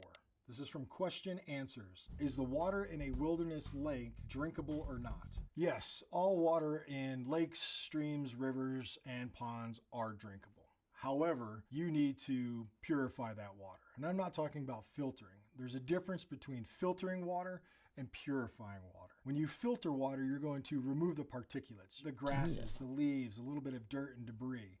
When you purify the water, you're ultimately killing all of the bacteria, any of the little nasty things that could be living in that water. The easiest way to do this is boiling water. If you don't have the means of boiling water, a filter is a great option. A filter that is a commercial grade filter that will remove not only the particulates, but the Giardia, the Cryptosporidium, the beaver fever, if you will. It's going to remove all of those pathogens from the water, making it safe to drink. Next question from Dat Hutch Touch 9. How would you guys go about washing / cleaning your clothes in the wild? Anytime I catch fish or process any game, I always wash my clothes. I don't want that smell. I don't want that oil. I don't want that fat on my clothes. It's going to attract bears, all sorts of little vermin. You want to avoid that. Strip yourself down, find a stream, Wait, have a handful of sand. I have something genius, right? What if, when you process the game, and you're near water or whatever, you also just strip down naked? So instead of needing to wash your clothes, you just need to wash yourself. Wouldn't that be easier than washing your clothes? I know it's really not recommended to get naked out in the middle of nowhere. But think about it, right? That means you don't have to wash the fats from processing the game off your clothes. What if you just don't wear the clothes? Or a coarse rock and work it into that clothing fiber. You're looking to What do you mean, no? All of that kind of saturated stuff that's on the clothing. Scrub it out, wash, rinse, repeat. Do that 2 or 3 times. Air dry them out. You'll definitely be good to go. But if you do want something that has a little bit more of like antibacterial fighting or something that's more soapy, there are plants, something like a yucca or something like a sage. The oil would sink into your skin instead of your clothes. And get them a little bit cleaner, smell a little bit fresher. Take that yucca root, smash it up. It's going to have a lot of saponins in it, and it's going to be kind of a sudsy material. Sage, stick it in your pockets. Wash it with that sand. Also leach in exactly. You're right. And you're going to make your clothes a little bit fresher. Next question is from Quora. How do you treat common injuries or illness in the wild? Mostly weeds, all the stuff you pick out of your yards, those are some of the most beneficial for you. Even something like stinging nettle. Stinging nettle will sting you. And what do you do with stinging nettle to get rid of that sting? You take that same leaf that stung you, roll it up in your fingers, spit in your hand, make a little spit poultice, and scrub those little needles out of your hand, and you'll ease that pain. Something as simple as dandelion root, something as simple as yarrow, all those things can kill infections, can kill bacteria inside of you. So the medicinal plants, it takes years of knowledge and a lot of experience to really get to know them. But once you do know them, there's endless opportunities. Most of the medicines that we have today typically derive from some sort of plant-based medicine. Hot update 1. Does anyone know how to catch a rabbit? What was that How do I look? make a trap? 1. What is his face? Does anyone know how to catch a rabbit? How do I make a trap? How do I bait it? What to bait it with? It's very, very important to note, primitive trapping in the United States is 100% illegal. Typically, if you're going to be doing any sort of trapping, you have to be in a no-shit survival situation. Like food is a must, and you're going through all those means to try to get some food. If that is the case, the best options are snares. Snares work in a variety of ways, but the most simplest of snare is a wire snare or a small piece of cordage snare. And what that is really where you identify the path that an animal travels. A path to its den, a path to water, a path to food. And what you would do is create a small snare in that path. Why? Because that's the process and the route that animal is traveling. And a snare is essentially a small little noose. I want this man as a grandpa. Tree that when the animal walks through, its head is going to fit through. But I want him to tell me all his stories. Too wide, and that noose is going to shrink down onto its head. Grandpa, can you tell me when you died? Almost died in the insert random forest here. Random woods. If you are in a survival situation and you do have to employ some sort of snare, you have to be the first one to that animal once it's caught. Because an animal in distress, a coyote, a fox, any sort of scavenger or predator is going to key in on that sound and try and get to that animal before you do. This is from Apocalypse Outdoor. Do life straws actually work? I picked one up at the store today. And I'm a little This man gonna survive during an apocalypse. Life straws are a great option. Essentially, life straw is a giant straw that allows you to put the straw directly into the water and start drinking. That straw has all the filtering mechanisms and purification mechanisms inside for you to suck up dirty water and ultimately consume safe, clean, drinkable water. This is from Surgasoft. How do you make a primitive fish trap? Primitive fish traps are a very popular way to catch fish. The reason why, it is a passive means of acquiring food. A passive means, like a fish trap, allows you to be doing something else while it's working for you. Now there's a variety of fish traps, from basket traps to fish weirs to even spring pole snares that will trigger when a fish takes the bait. But the key difference is understanding what is required to set those up. Fish weirs can come from logs and stones, and that just allows the fish in a stream to kind of move into a trap and get stuck there. You come over there later, spear them, throw them out on the bank with your hands, and you've got a meal. A basket trap is more like a funnel. Going with the stream, it's gonna swim into that basket trap, ultimately getting trapped. Think about the traps and how many fish that they can catch. A basket trap, maybe 2, 3, or 4. A giant fish weir, 20 or 30. And a spring pole snare designed for catching fish, maybe we'll get you one. This is from Anson McCabe. Do you know how to survive falling through the ice? Most people quickly drown. And the reason why is your body goes into what's called a cold water shock response. As soon as your flesh touches that water, you instantly want to breathe in. You want to take a deep breath. And when you do that, you ultimately inhale water and quickly drown. Also, people have a tendency, even if they get their feet or even close to their knees wet, they start to hyperventilate, and it causes them to breathe erratically. And in a higher elevation, it can definitely lead to quickly passing out into that icy water and drowning. If you do find yourself in water, hold your breath, come back up, grab onto that edge, create as much space as you can. Spread your body weight out and crawl across that ice until you can get to a piece of solid ground. Strip all your clothes off and try to create a fire. Take anything that's dry. Maybe somebody else has some clothing, but you need to start rewarming yourself. If you have none of those things, exercise, running in place, jumping jacks, push-ups, whatever you can do to keep your body core temperature at a much higher level. Next question is from Tyler Arbuckle. If an igloo is made of ice, how does it keep you warm? An igloo isn't technically made out of ice. It's made out of snow. It's made out of kind of a specific type of snow, a highly compacted snow. More importantly, snow is mostly air if you really think about it. So essentially, Oh, a lot, right? It's a great thermal layer, being that it's mostly Surely air. he's Once gone you through create so. that I bet igloo you how many shape times he and had close crawl calls of inside death. it, your body Probably a will lot. ultimately heat up that entire igloo. A lot of the igloos you see on YouTube and different survival shows aren't really the 100% authentic igloos. Most Inuit, most Nunavut, or Eskimo igloos you would come across were typically lined with animal skins, seal skins and caribou skins to be exact. And they were typically heated by something called a kudlik, which is a small oil lamp, essentially seal oil or seal fat. That small kudlik heating the inside of the igloo along with the animal skins creates a pretty warm shelter. Next question is from Nicole Appelian. Shelter is key to survival in the wilderness. If you're in a pinch, an old cedar stump can make a great shelter from the elements. What are some other possible natural shelters you may find in the wilderness? A free shelter is always the best shelter. Caves, rock overhangs, large boulder fields where you have fixed, immovable boulders, all of those can create a barrier from the wind or any of the elements. More importantly, it doesn't require you to make anything or to craft anything or cut anything down. If it's there and it's safe to be in there, that's a great shelter. Next question is from Willy Wonka the Fearful. When backpacking alone, how do you combat...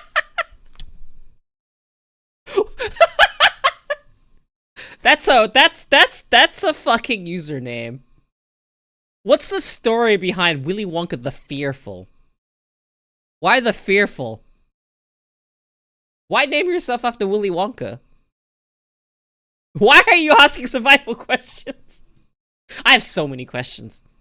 About loneliness. Loneliness is definitely a factor. And I believe there's been some studies Perfect proving that about D&D 3 character. months completely isolated and alone can lead to all sorts of mental issues. We are primates, and we typically like to stay together in small groups and small little bands, but to combat loneliness, you have to stay active. You have to stay busy. You always have to think about, how can I improve upon my current situation? If I have a shelter, or I have a fire, or I have a sustainable source of food, how can I make that better. Keeping your mind occupied will ultimately help you battle out some of that loneliness. Next question is from Tony Mohorovich. TV show, vegetarian survivalist. 10 vegetarians/vegans are dropped into the wilderness. Who will be the last plant-based eater to survive? Who will succumb to hunger for the flesh? That's an interesting TV show, to be honest with you. But here's a fun fact. I was a vegan for a year and a half based on a dare. A buddy of mine dared me to only eat plant-based sort of materials for about 90 days.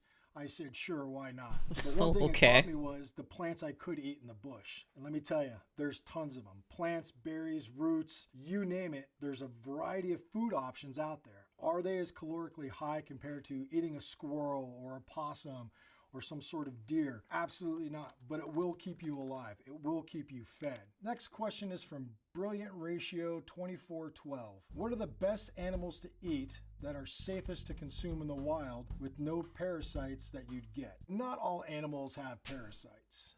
It's kind of a myth. There are certain animals that are scavengers or eat dead things, are more likely to have parasites and have different sort of bacteria on their flesh, in their flesh, or on their fur. You want to avoid those, but squirrels, rabbits, possum, elk, deer, moose, all those sort of things are very safe to eat. This is from History TV Canada. If you were a contestant on Alone and you can only bring one item with you, what item would you bring? Well, ironically enough, I was a contestant on Alone. Up in the Canadian Arctic. That's kind of funny. I was afforded to bring 10 items. But if I could only bring one item, I would definitely bring an axe. But an axe, a big chopping tool to fell trees, to build a shelter, to cut firewood, to make spears, all of that right there is essential with an axe. This is from Reddit Ask. If you got lost hiking, what's your best survival advice? If you're ever lost when you're hiking, you hear a lot of people say you should stay in place. And I agree to that to a certain point. What if you're on the side of a cliff or you're hanging on the edge of a floodplain? The most important thing when you are lost is get to a safe location where you can find some form of shelter and then stay put. Once you're in that stay put situation, you need to start thinking about how I can signal for help. And how you signal for help is anything that's going to give you contrasting colors, movement, and anything that's extremely loud. So a whistle, maybe waving a jacket high over your head. The movement, the color, and the sound will ultimately allow a search and rescue, a rescue plane, any other additional hikers to find you when you're lost in the bush. That's all the questions I have received from the internet. I hope you learned something, and see you in the bush. Guys, how many of you guys are familiar with Lestrade? Survivor Man.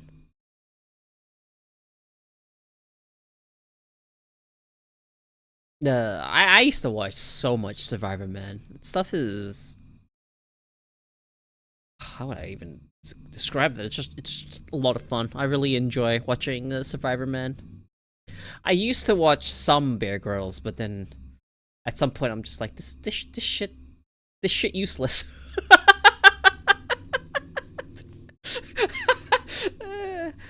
His name is Lestrade. Let's see.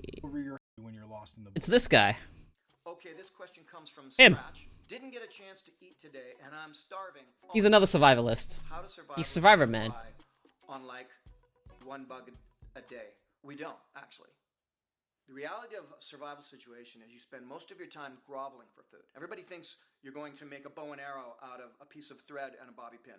It ain't gonna happen. Going hungry is not that big of a deal. Without water, you're in big trouble. Without food, you've got a couple of weeks before you're in real trouble. So when I'm in a survival situation and I've got no food, what ends up happening to me is I become really lethargic. That's the downside of no food.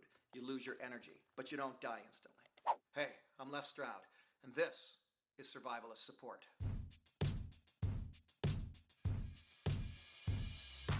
All right, first question comes from Just Mickey, and he or she asks, not sure if anyone watched Platform on Netflix, but wouldn't it be healthier to eat the maggots instead of the rotten meat? Okay, so first of all, full disclosure, I have not seen Platform on Netflix. Actually, I haven't even heard of it.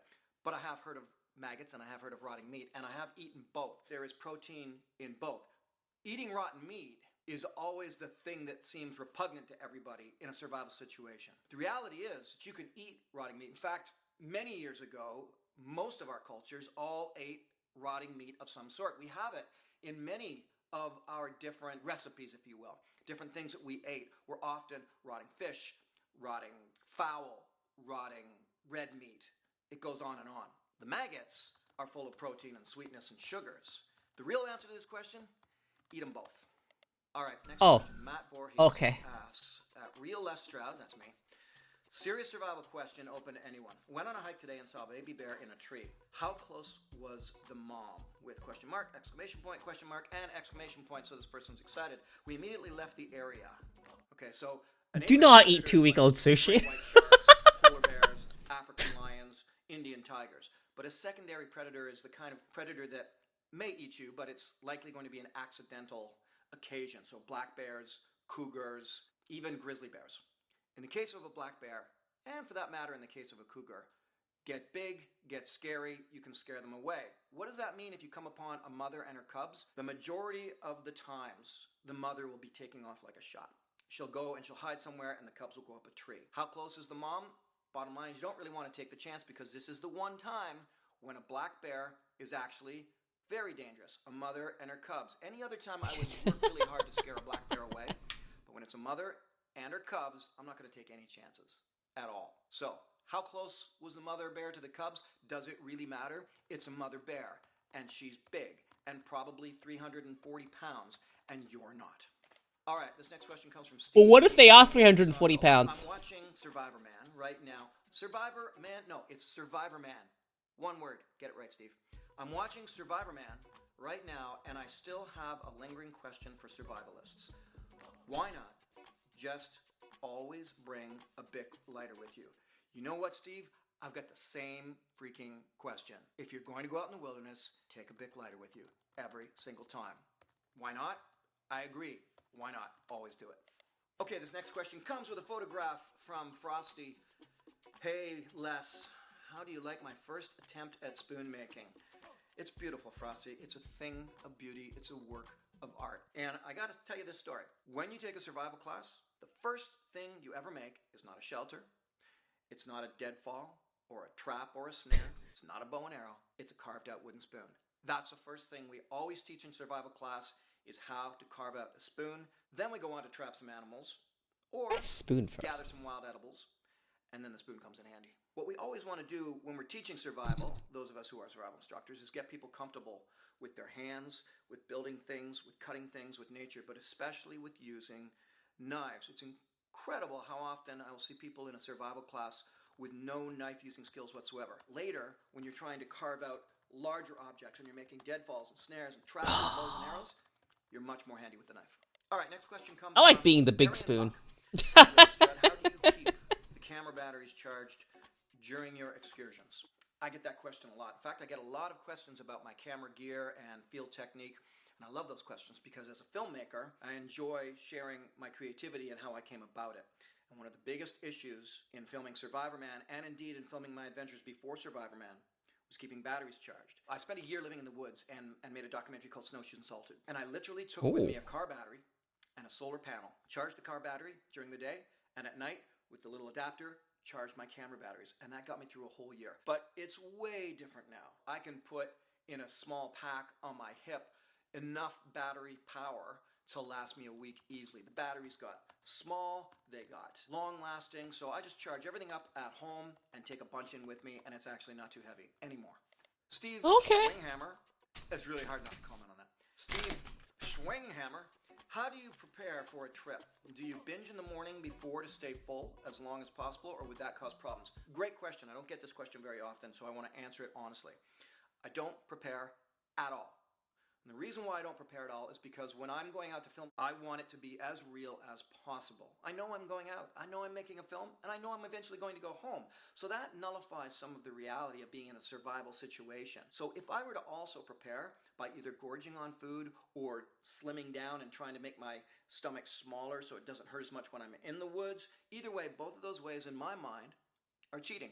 Because when you get lost in the woods, you don't prepare the night before thinking, I'm going to be lost tomorrow. And so I needed to have that reality there, so I didn't prepare at all. I just go in as I go in. If I had a big breakfast that morning, great. If I didn't, I didn't. Tupos1 asks, Les, how do you disinfect your hands in the wild after handling meat you're about to cook? In this very disinfected society, I struggle because I believe and agree with science that points out that we have a lot of bacteria that is healthy and that we need. Now, out in the wilderness, there's even more of that healthy bacteria and even less of the nasty stuff we're going to Hello, get in the grocery Aurelia. store from a shelf.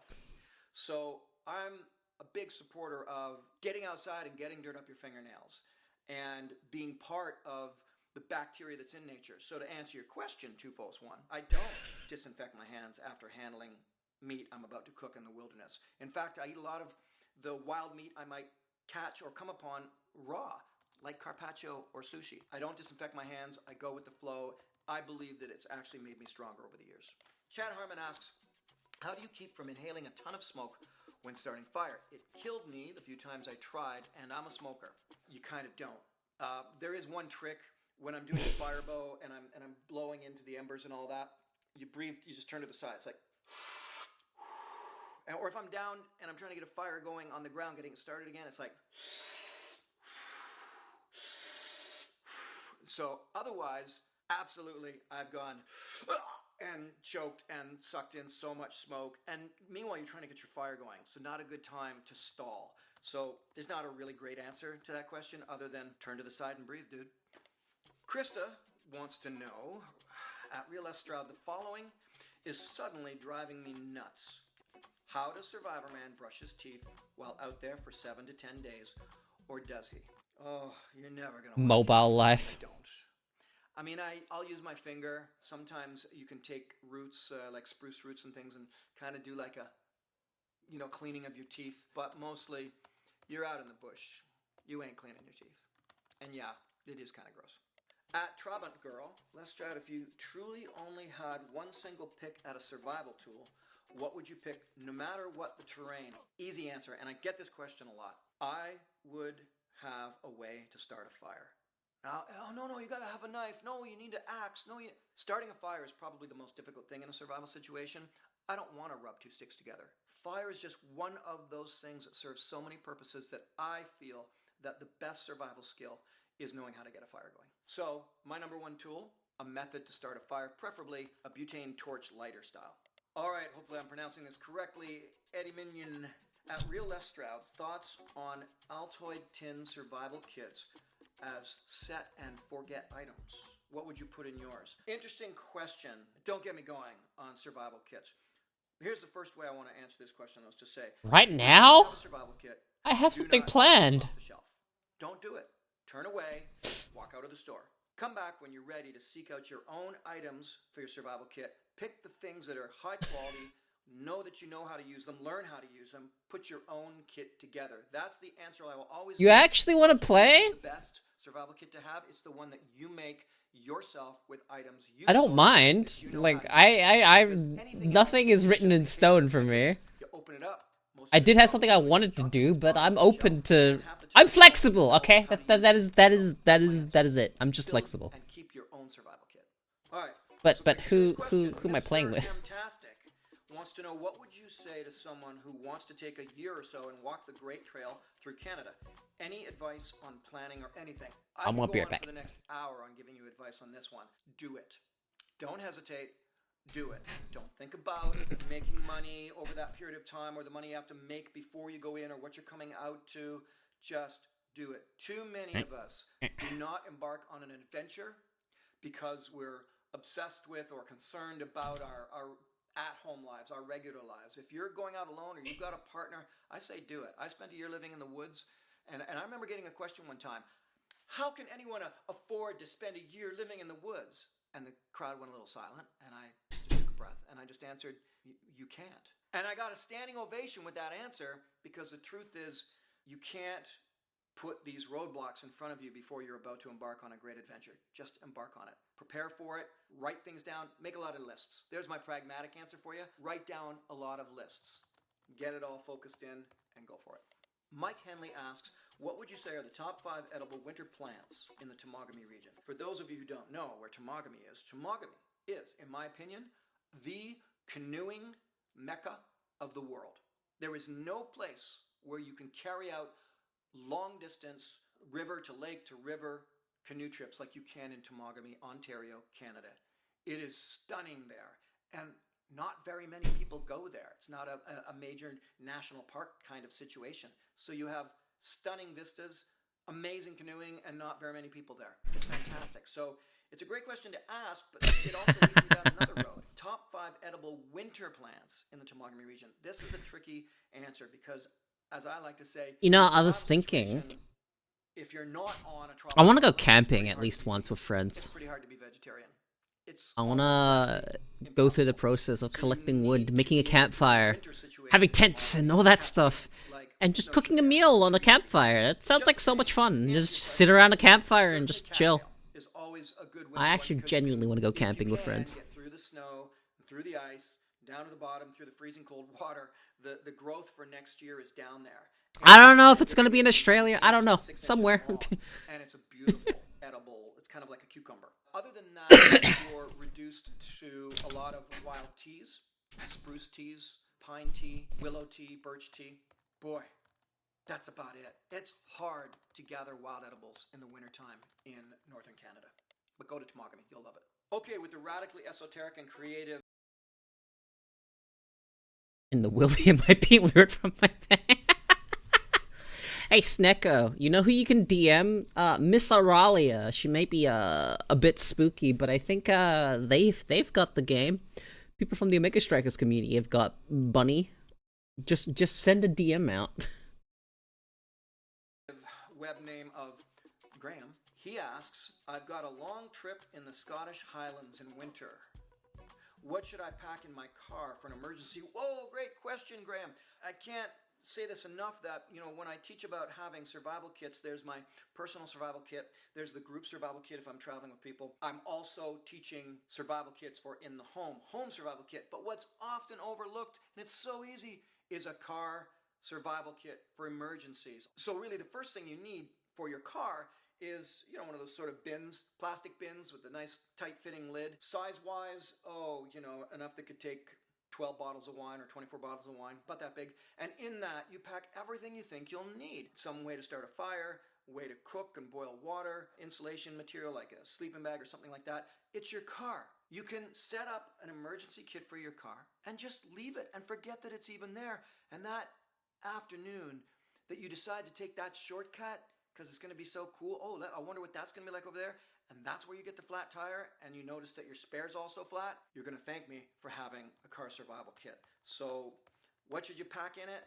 Use your own sort of powers of intuition and ingenuity. What do you think you need if you were stuck with that car on a remote hill in the Highlands of Scotland? Kathleen Stokes Phillips asks, Yo, Scotland mentioned. The silliest question. Well, actually, she's asking it all in capitals. So, gotta ask you the silliest question. Where do you find toilet paper to go poo? LOL. Depending on where you are, usually the best toilet paper in the woods is moss. Most of the moss you'll find, if not all of it, is not poisonous to the touch. Leaves are tricky. You do not want to wipe your butt with poison oak. You do not want to wipe your butt with poison ivy. You do not want to wipe your butt with a cactus plant. So, find moss, best toilet paper. In fact, my favorite kind of moss, which sadly for the lower 48 you can't really get, but up in the boreal forest, there's a moss called sphagnum moss. And for years, it was actually used by indigenous cultures as their diapers, as their toilet paper. It has antiseptic qualities to it. It's my favorite toilet paper. It's soft and it's good whether it's moist or dry. And that's where I should stop there or it's going to become too much information. Jelana Kia, I like that name. Jelana Kia asks, if perfect balance isn't part of your survivalist skill set, how are you going to make it past your 70s? Good point. You might not do so well, and that's why I still to this day, and for the sake of a guy with a back that is beaten up by carrying canoes, heavy packs, and playing hockey, I still do yoga every single day because balance is important. Something that's overlooked in a survival situation is one of the key components of whether or not you will survive something is actually your fitness level. And so even for hardcore wilderness survival, my yoga helps me a lot.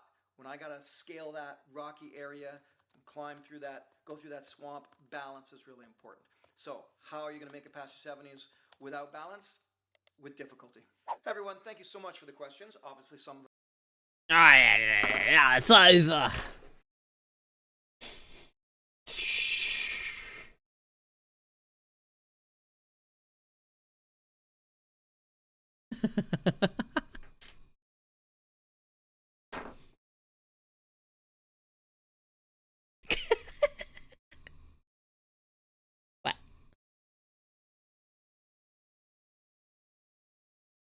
You're welcome, Snecko. You've got someone to play Rabbit and Steel with now.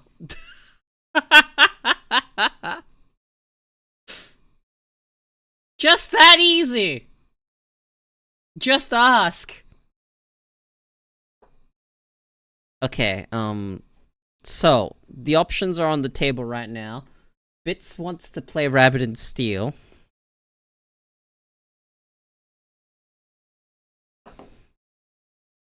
So is that what I'm doing? The fuck do you mean literally just ask? Just be like, hello, I like to play bunny game. Do you have plans for it? My plan was literally just play a single player Minecraft. That is it. That was my plan. I was gonna open Minecraft up. And play Minecraft.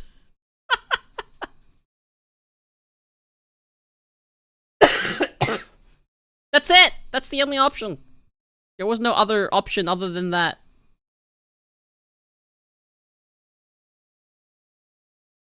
Yeah, initiating social interaction gives you a brain explosion. You know what?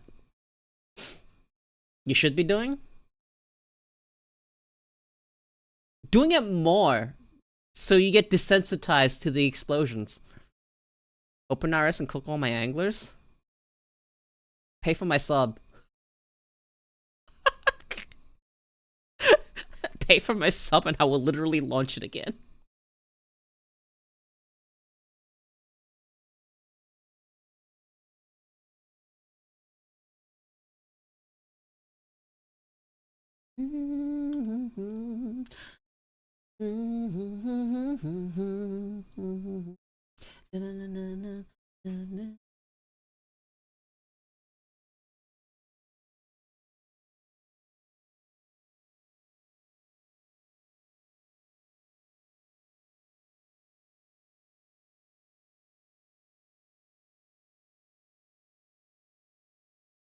Yo, that's enough to get me for fucking really far. I'm launching Minecraft.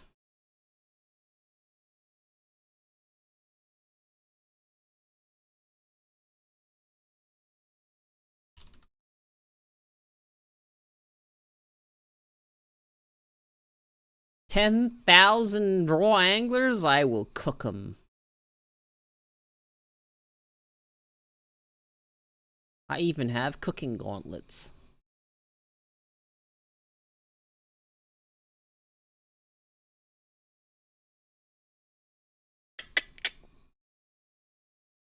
I will die alone and be okay with it. Sure. Alright.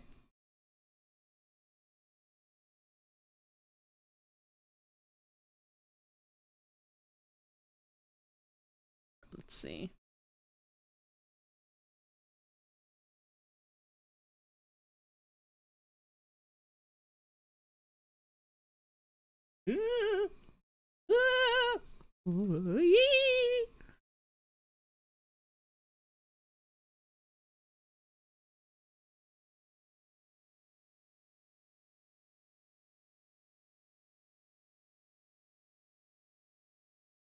Hmm.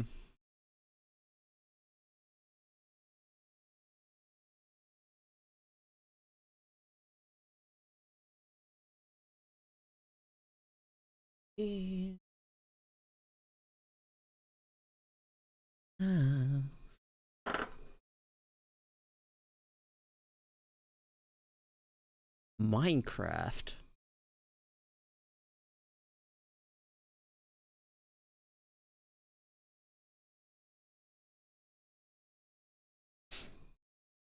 Minecraft.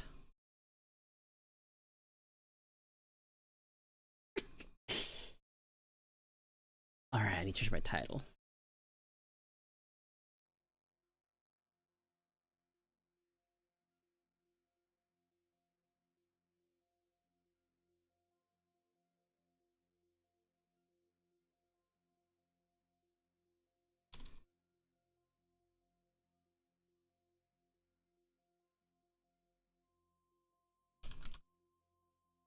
Minecraft, except it's hardcore survival. There you go. There's my stream title, and let's see. Can I That good? No, I'm good. Alright. Turn this thing off. Alright. Do you guys care about the small black bars on the top and bottom? Yes, no? Create new world.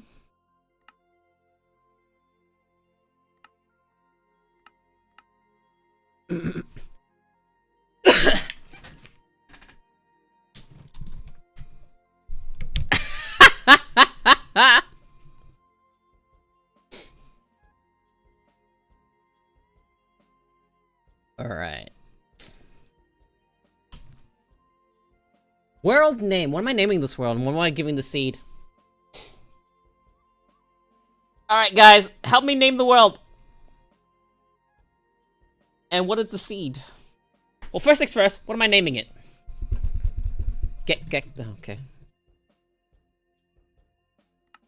What's the seed? Piss World? You know what? Gektown and Piss World? I'm just going with the first thing I read. John Minecraft? I'm not asking for a name of a person. Goon World? Goon World, okay. Goon World. Done. That is the name of the seed. World name Gektown. Alright, it is hardcore. I may die. I may die and we may restart a lot. But, yeah. If I run into a big predator, like a big cat, I'm dead. Instantly. When I say this is hardcore, a mine caves in, I'm dead. I'm gonna have to play like a pussy.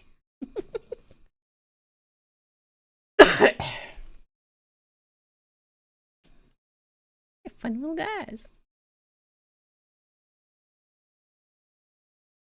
Now, thing to know about this mod is that, it changes a lot of how the game works. Now, normal mobs do not spawn on the surface.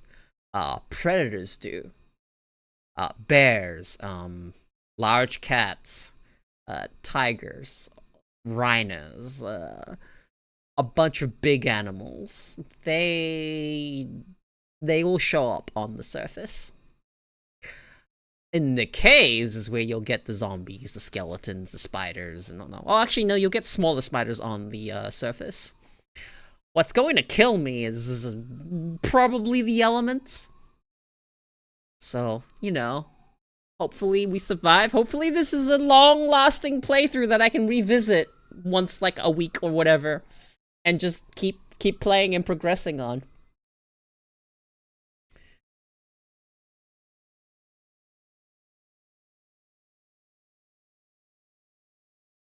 See any drop frames? No, I'm good. Am I lagging? No, I'm good. I'm loading. Day 1, overworld, inverted badlands. Oh, Jesus, I'm already don't like the biome I'm in.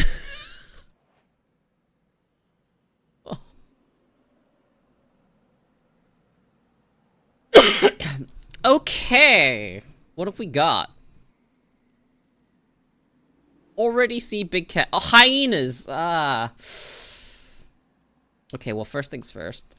I am... Ooh, my performance.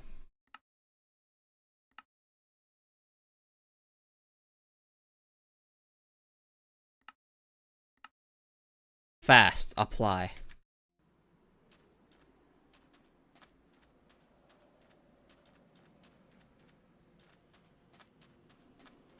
Oh no.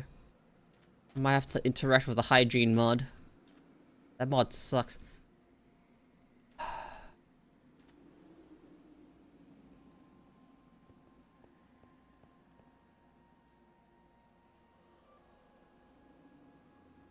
Okay, so first things first, I'm gonna pick up a rock.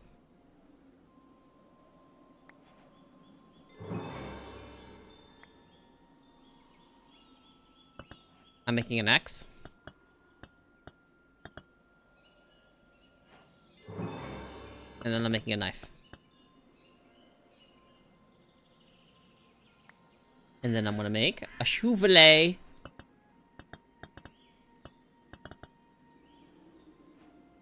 Now I need some sticks.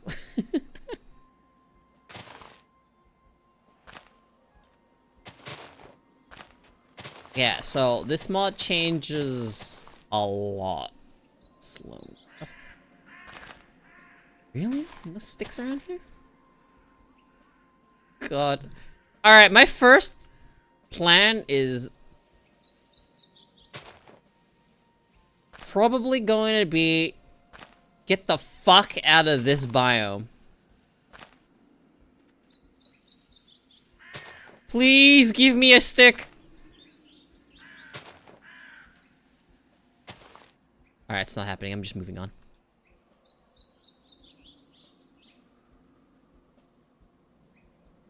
Pig! I can't utilize boar. I need a stick. So, this is based on Terra Firma Craft, if anyone's familiar with Terra Firma Craft. It's a massive overhaul of how Minecraft works. Oh hey, rotten flesh. How is there no sticks? I have found trees, but no stick. Stick!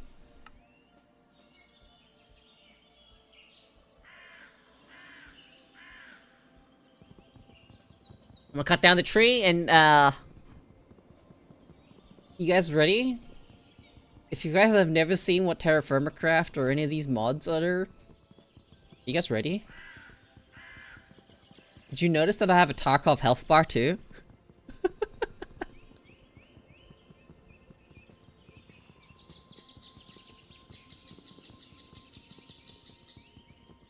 I will show you in a moment. Hopefully I don't die.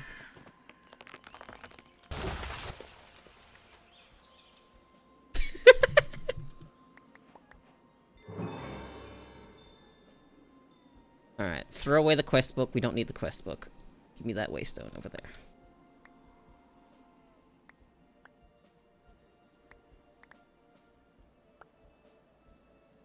Go away, quest book. I don't need you. Alright, so. This is my health bar. And yeah, blah blah blah blah blah. It's a fucking. There's a whole ass mechanic here. Yeah, look, this is my buff. This is my health.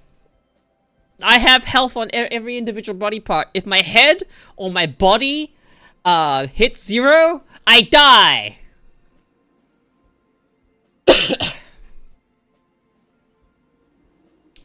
And those hearts down there, well, okay. Badlands, Badlands, and Badlands. I need to go. I'm leaving this place.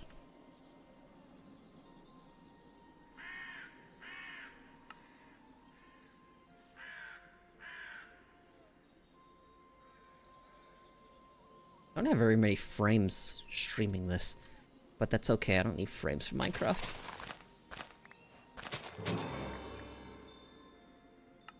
Okay, what now? I am crafting a string and a canvas, which I'm putting on top of a stick to make an unlit torch, and then I'm making 2 sticks together to make a fire starter, and I'm throwing this rock away, and I'm putting this torch down.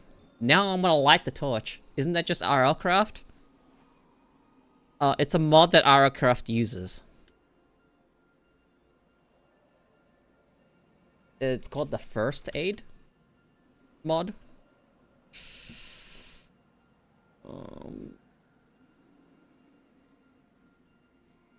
Can I, like, climb this? Is this climbable? No.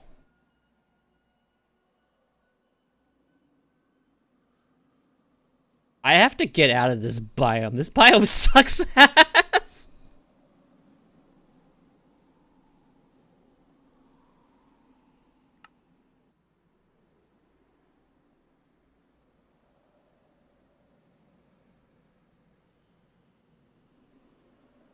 Oh yeah, you'll notice something too.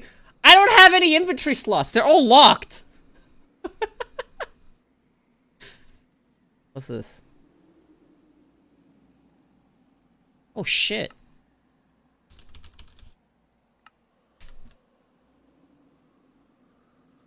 I need to remember this place.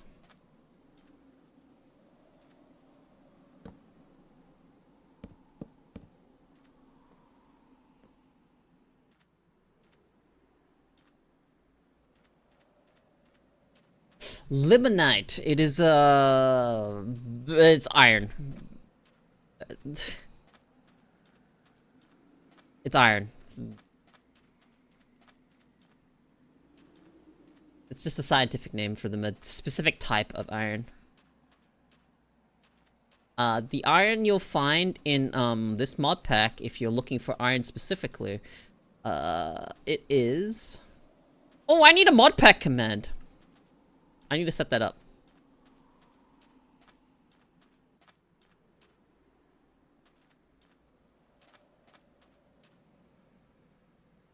Oh my god, why is this biome so big? Maybe I should have gone north.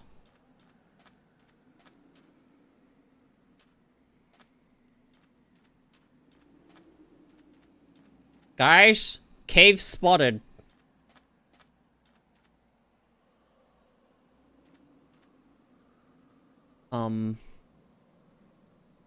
There appears to be a big cat that wants to eat me.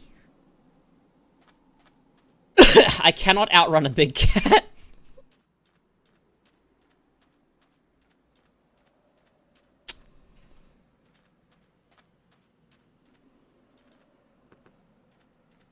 I'm going the opposite way.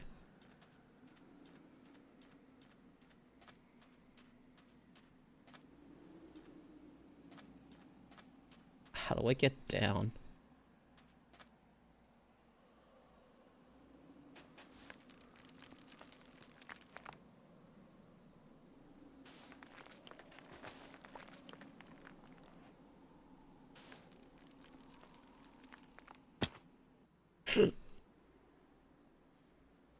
Okay, only a minor injury. Goon Cave? No, the cat owns it.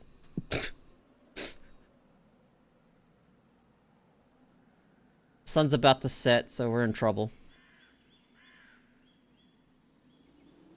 So my goal right now is to find somewhere to set up a small little camp before the sun goes down. Hopefully away from any predators.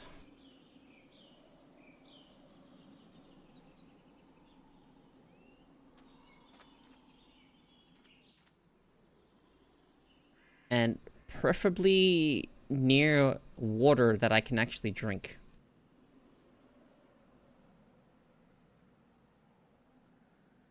How deep does this go? Can I drink this? Guys, I think I found Goon Cave.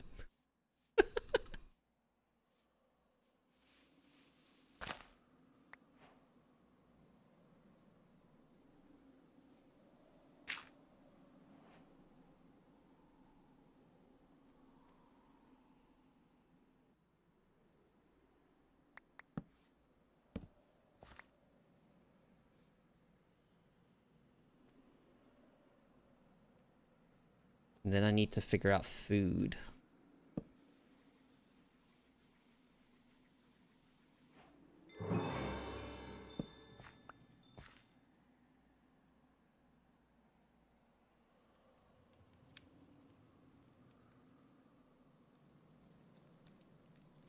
Okay, so this is cave, accept.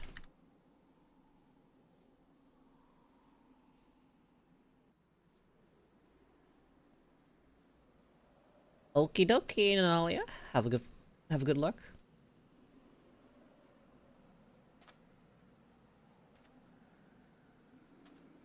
Then we need to find clay. There's water inside that cave, so that cave is not bad. But I don't like this biome.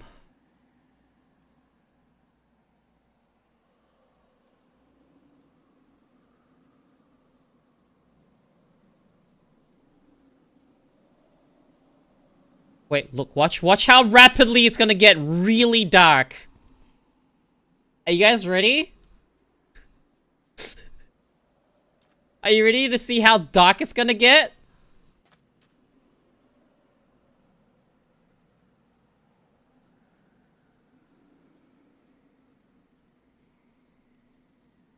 I'm about to lose any and all form of light. Wait, is this?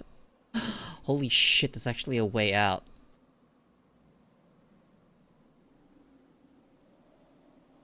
So good cave is over there. I found some that way. Okay, hey, can you see? I know you can see a little bit.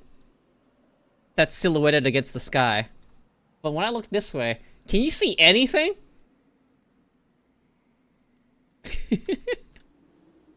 What's that? It's a snake.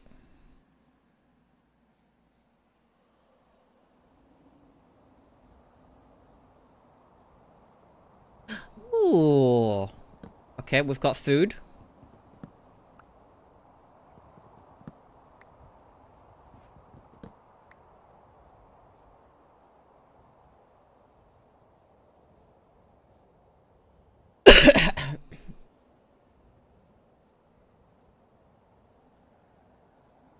Now I can check. Oh.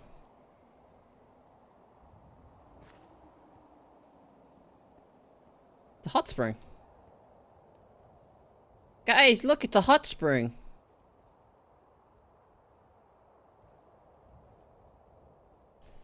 Ooh, it disappeared for a moment. It's a hot spring. Why don't we just chill here for the night?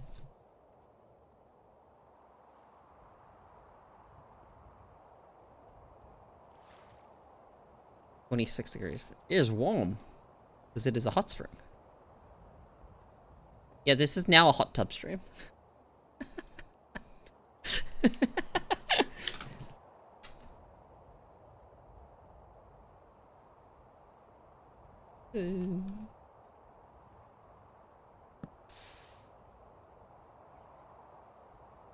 Oh, fuck.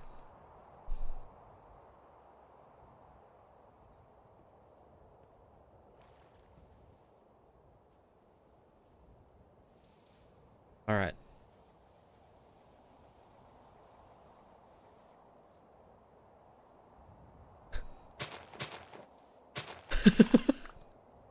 Don't worry, I got this under control.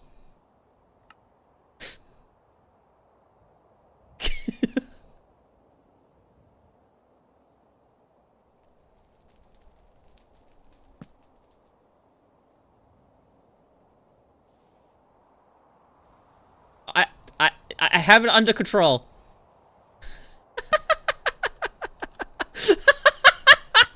Hang on, let me get the link.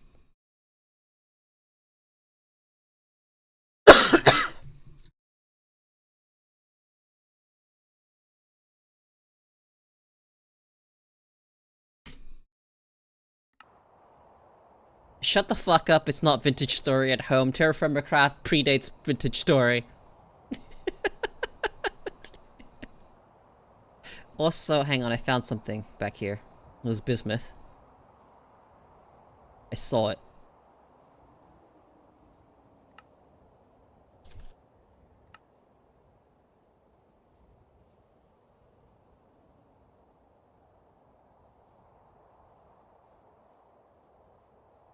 Yeah, Vintage Story is indeed based off Terraformer Craft.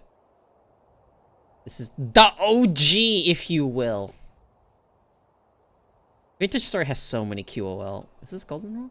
No, it's Snapdragon. Schist. But you turn it pointless reductive comparison.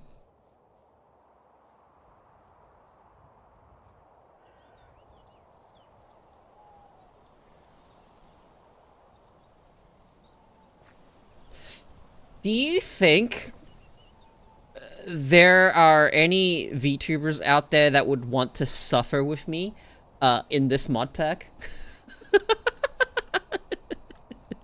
Should I ask on Twitter?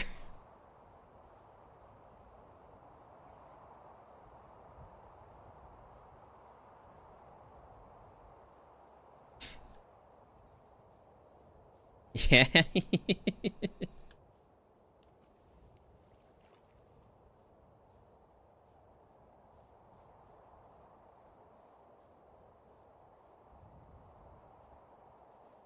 Ideally not hardcore.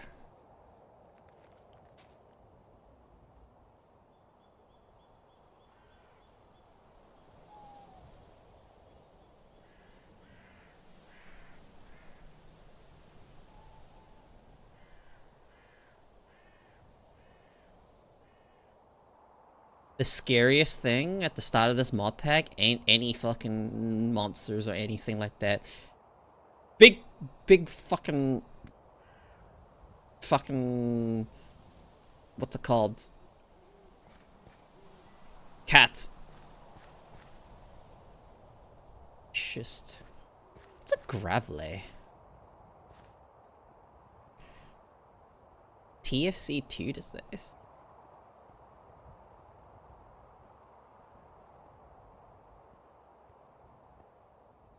Raw schist. Let's see. Big cat. Big cat. Alright. Rotten flesh up here. That's a good sign. Lots of rotten meat up here. That's a great sign. The wolves? Oh, jeez.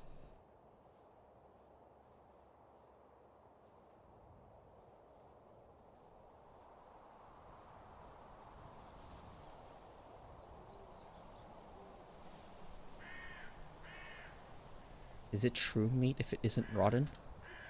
Good question.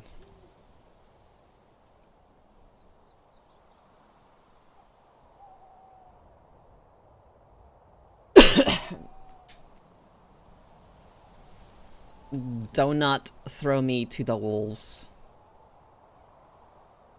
Okay, that's still spring water. Jesus. I need water. I need clay. I need to... Ah! Stick.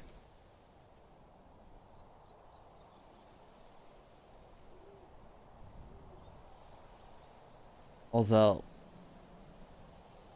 I wonder... who would win?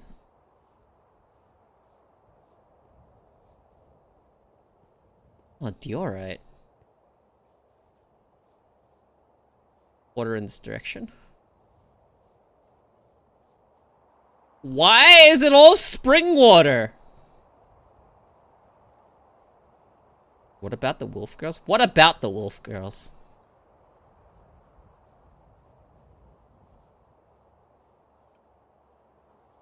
They eat well enough already.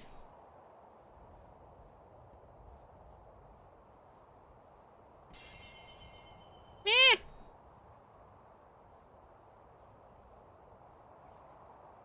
Where the fuck am I?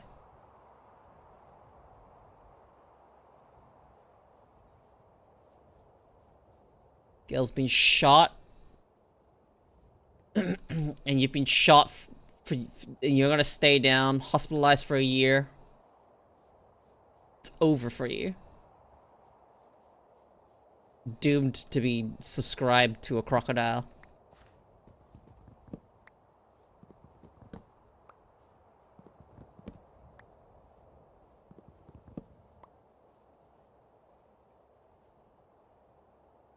Let's combine these stacks.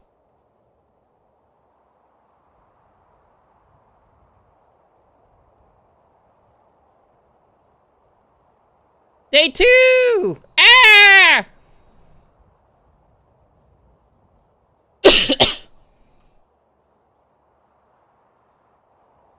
This is gonna be the early game, a bunch. A bunch of walking around trying to find somewhere to settle.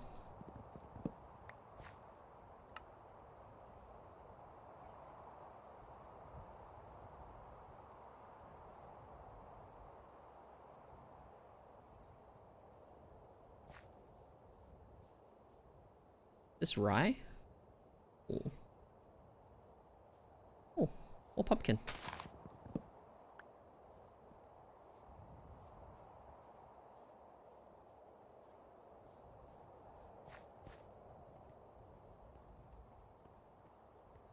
Oh.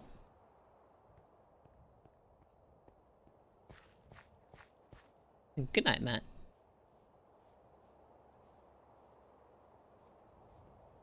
Thanks for supporting me as much as you have. Have good sleep.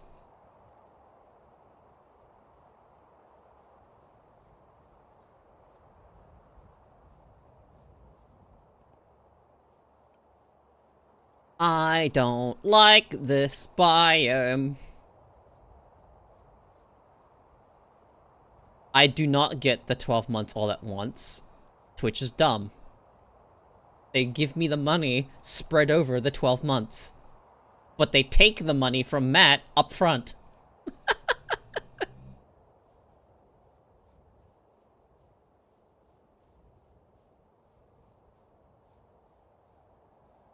You asked. Did you expect any less?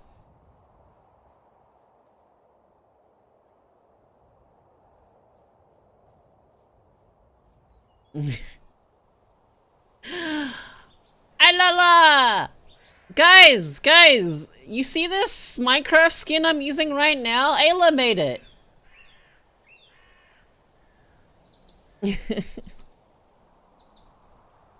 She made my Minecraft skin. Of course. Ayla made me.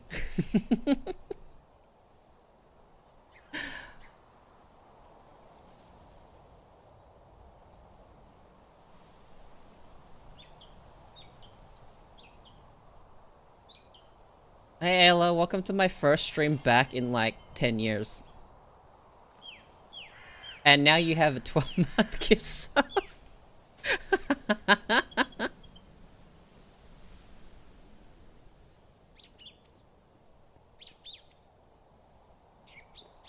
Is there a water source that isn't spring? Oh god, I'm going to die of thirst.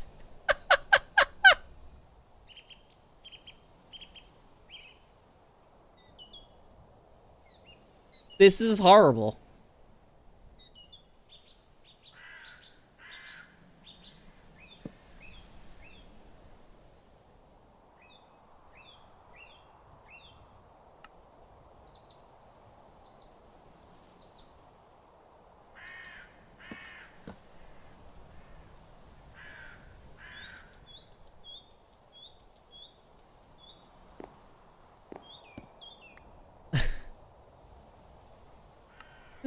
She's been shot.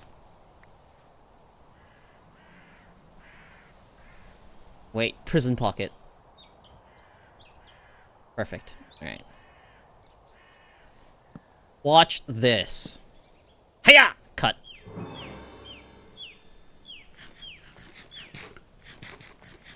Why does a pumpkin increase my thirst?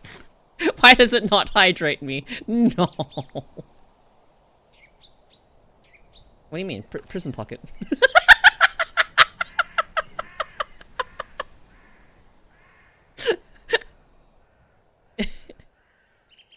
It's actually my offhand. It's a prison pocket. What do you mean?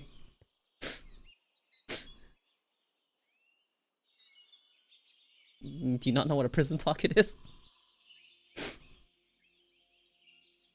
Okay, I'm starting to reach a biome that maybe I asked it. Need a watermelon for the— You're right, I do need a watermelon.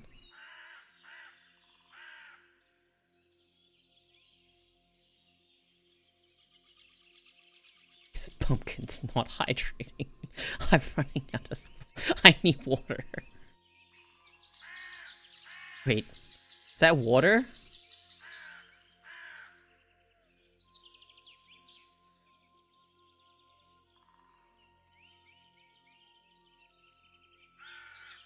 I'm getting chased by a tarantula.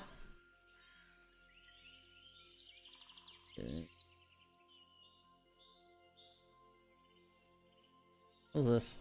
Ooh, wild carrot.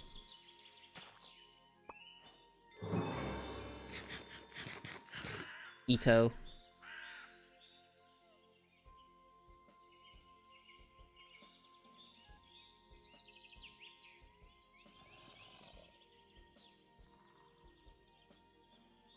Oh yeah, this mod has something very neat. If I get hit by a zombie, I will become a zombie. Them's the rules. Please don't be a big cat, okay? Hello, Siri.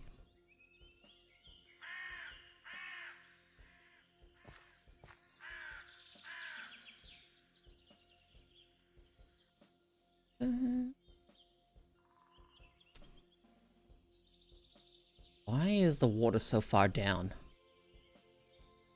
Wait, this is not that far down. A deer. You mind if I drink from your watering hole? I have drank from the watering hole.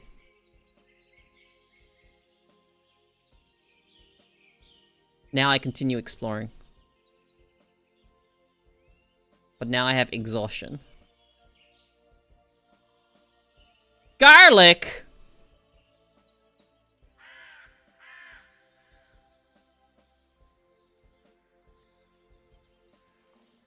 Don't worry about it. It's fine.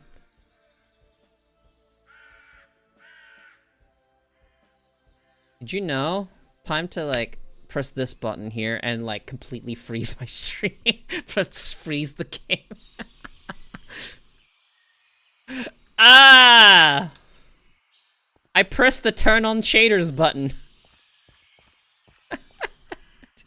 My performance! My frames! My frame rate! Alright, fuck off.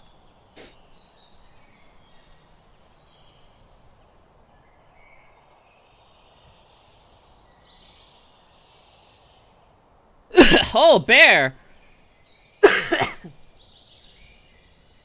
Guys, I'm struggling to find a good watering hole. What are these? Wabbits? This map fucking sucks. No, the shaders work fine when I'm not streaming. Just find the river? I wish I could just find the river.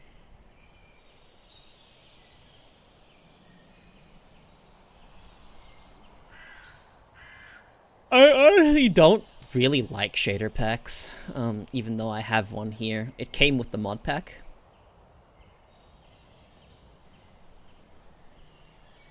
Gabbro.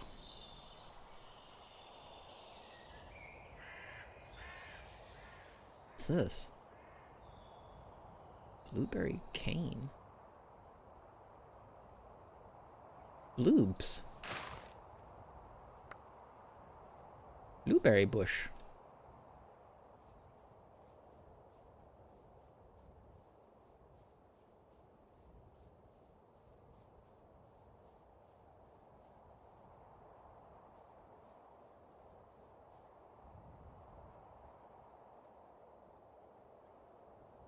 Why is there more Badlands? What the fuck? I don't like this place. I don't like this seed.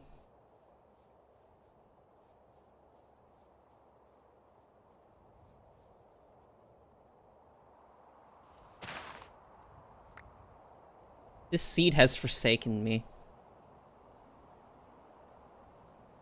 Oh god, I don't want to be in the Badlands. Take me back.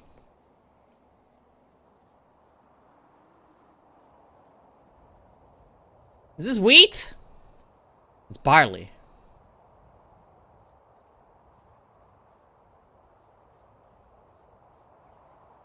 Isn't good.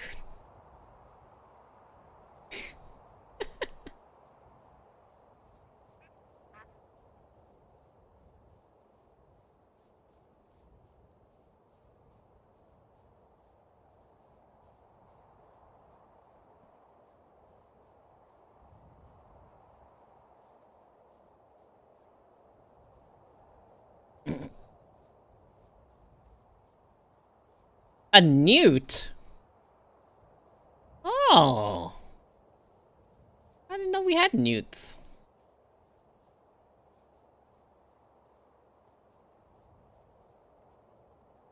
Rolling hills. I just want to find the river. Oh my god. 3 days of walking. Welcome to the walking stream. Minecraft is a walking simulator.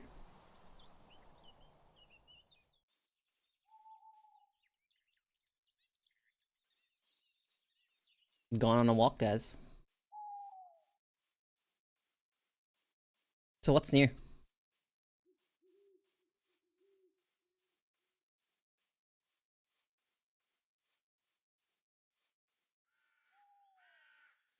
You know,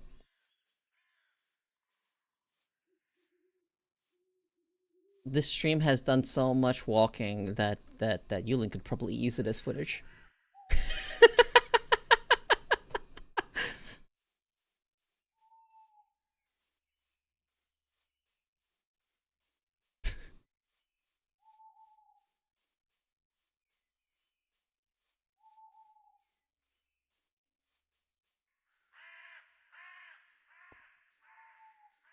Walking through the wild.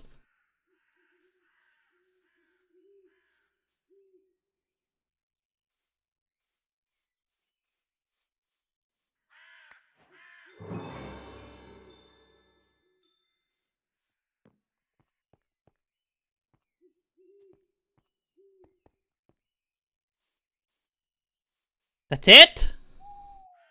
Surely not. Surely that's not all there was? Hmm.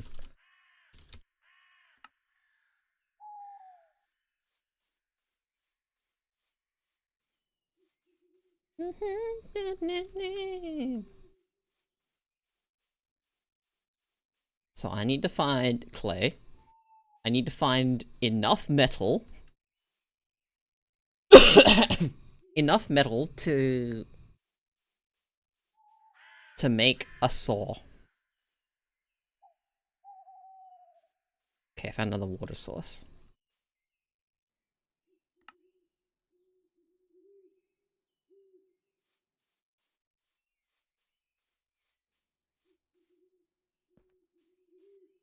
Oh, is it underneath a drop?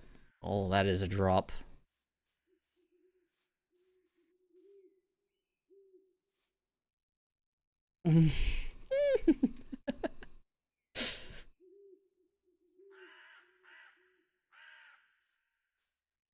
Tortoise.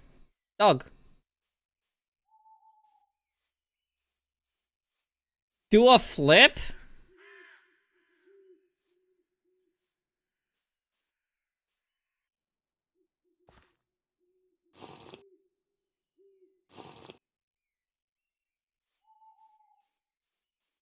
I don't know how I managed to reach, to drink that water, but, it's fine.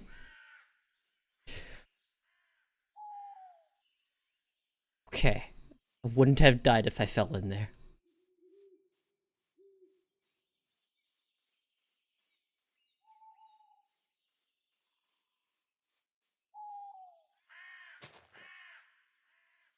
Okay.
Why aren't you stacking? Stack now.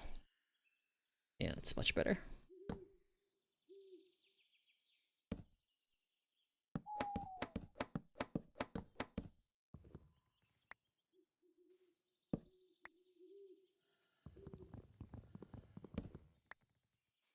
Okay, this will feel the journey. We have We have 2 in-game months to find some place. At least in terms of food, we're fine. My body nutrition is gonna go down because I'm pretty sure this counts as just a vegetable. Or maybe it doesn't count it as anything. No, I think it's vegetable, right? Nutrition, none.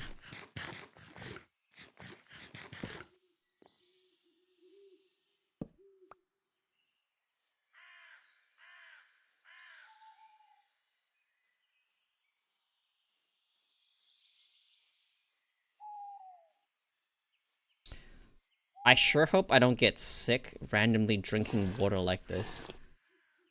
Oh, hey. This is a nice little spot.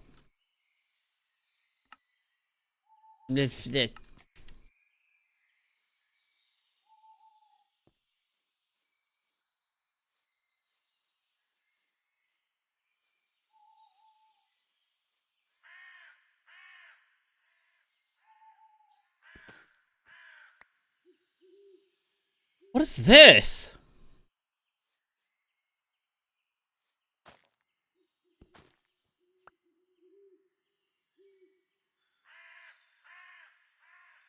What the fuck?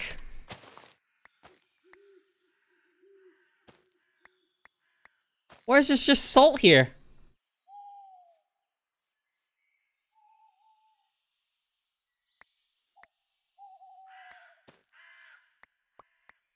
Wait, I ain't complaining. Salt good. I'm taking it with me.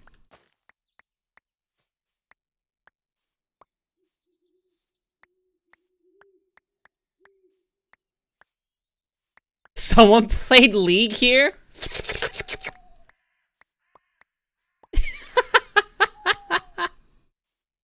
Oh, Jesus. Almost fell to my death.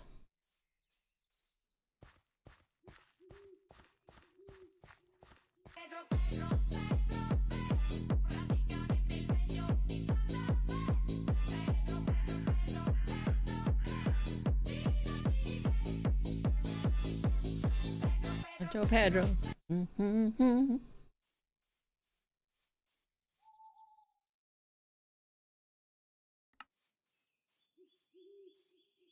Oh, squash. Pedro. You know we have a Koeko Pedro, right? It's on 7 TV. I don't know if you guys see it. Kodro. Ooh, quartzite. We're at quartzite. I'm hopefully planning, if things go well, I go in this direction, and I'm gonna reach a field. Somewhere nice and flat.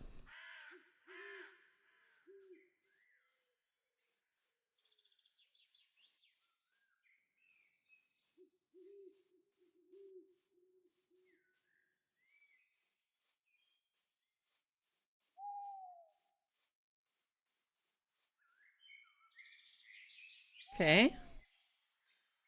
What is this? Rolling hills still?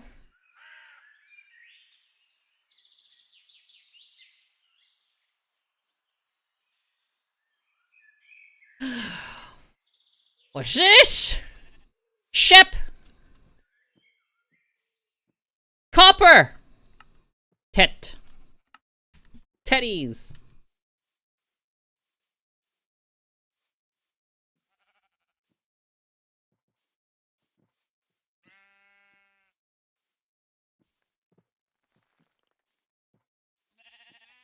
Ship!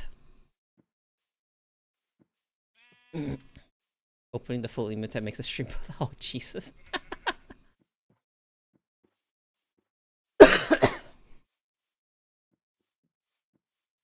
How did I come up with the name Koeko? Well, you see, the first 3 letters are the same name as I used to go by my old name. And I wanted to keep the first 3 letters the same.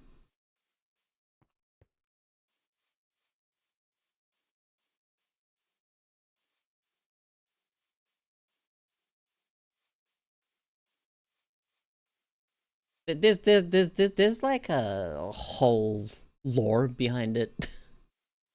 Lore, not lore, but like backstory. Back when I was a ghost and my name wasn't Koeko. Can I drink this water? Can drink this water.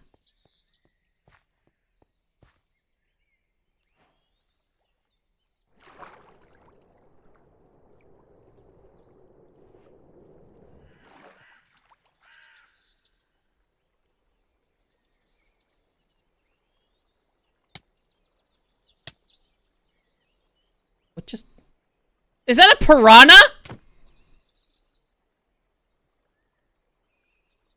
You little shit!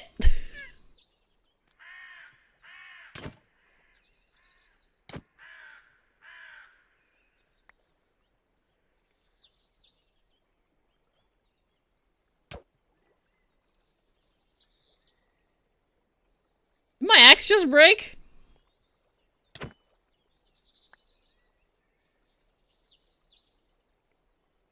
Alright.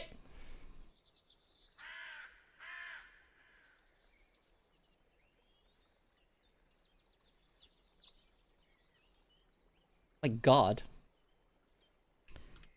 What the fuck? Can I catch a break? Is there a way to catch up in the lot? No. No. No, there isn't. I did a full... I moved on fully from it.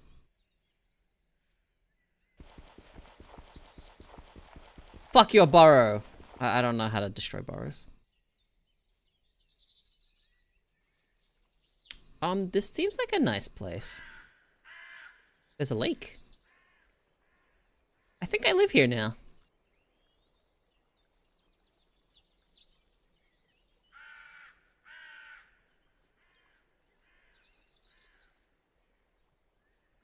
It's like... nice. Okay, so the context behind the KOE part of my name, is because it used to be Koe. KOE for like voice Koe. Doesn't mean that anymore, but that's what it used to mean. And I used to be a mute streamer on VR chat, and I used to go by Koedesu. Or Colas, as most people called me. Good night. But that is part of the lore.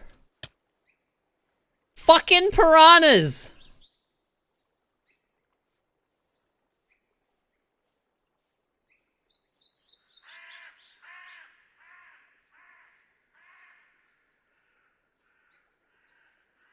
Lake, good. I want to be settled near a lake.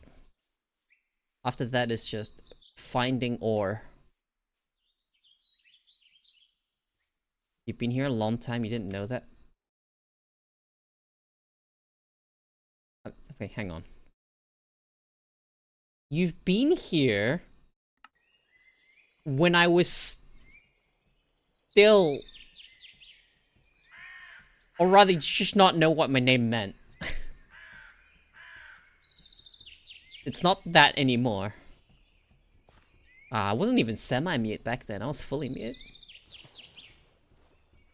Ooh! Get out the water!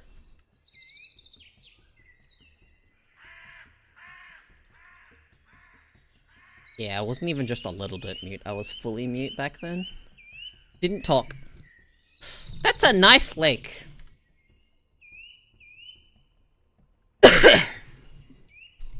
Ooh, there's like a clearing over there. I might be able to actually finally settle somewhere.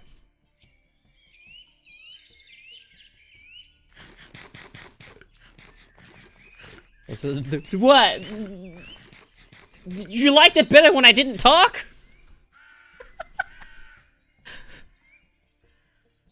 We can go back to those days very easily. I can just press one button.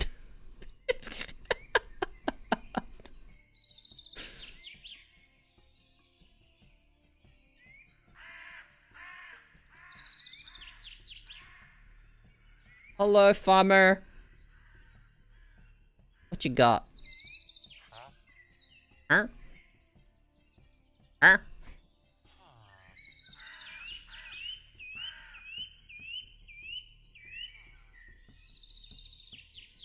I spawn here now?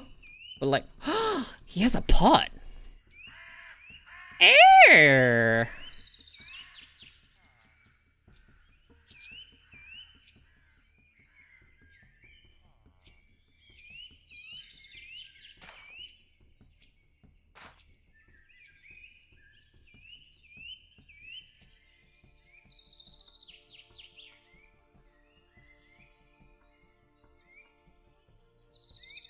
What are those? Bison. Oh.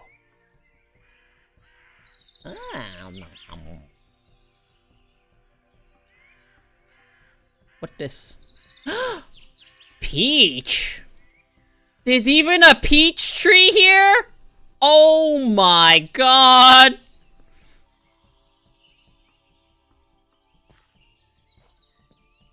Yeah, I just live here now. Alright, get the shit out of my face.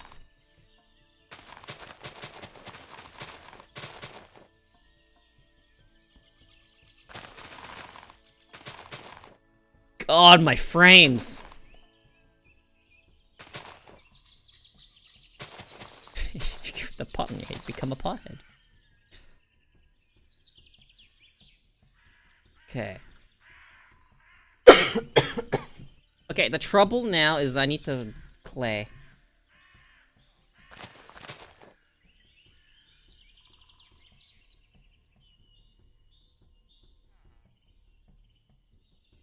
I need to find clay. And so far I've seen a severe lack of clay. I cannot... Look, guys! Dog! Hey! Dog.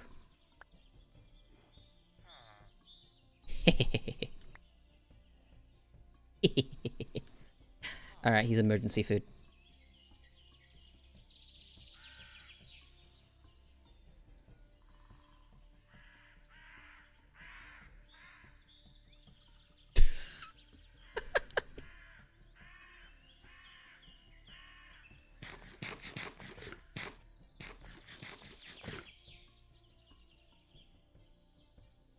Wait, no, dog is friend?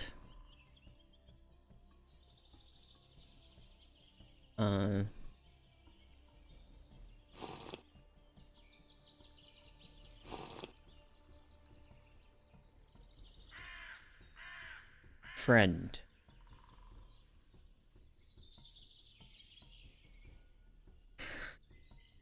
I need to find clay.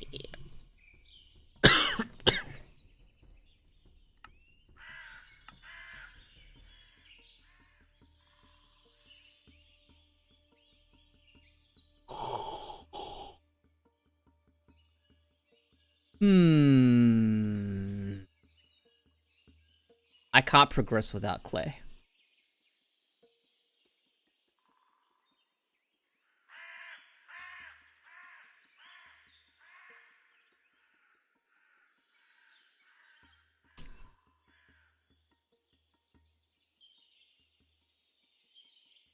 What are the plants I'm looking for? These?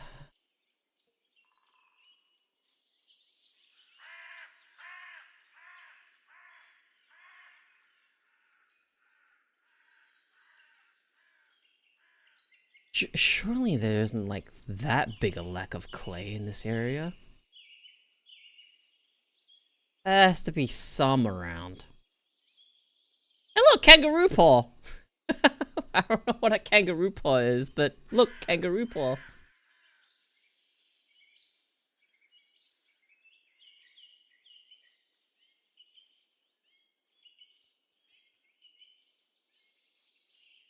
Hmm.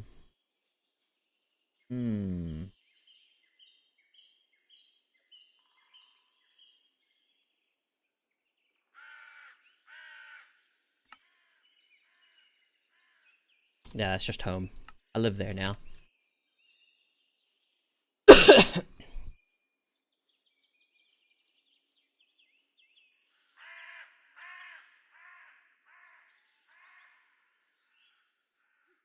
Sucks.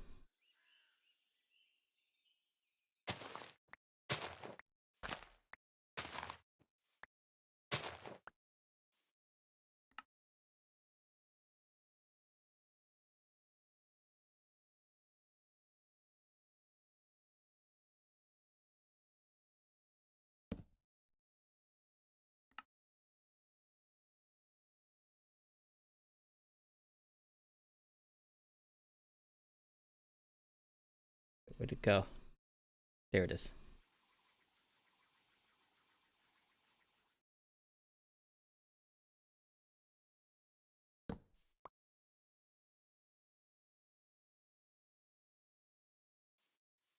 Uh. Hmm.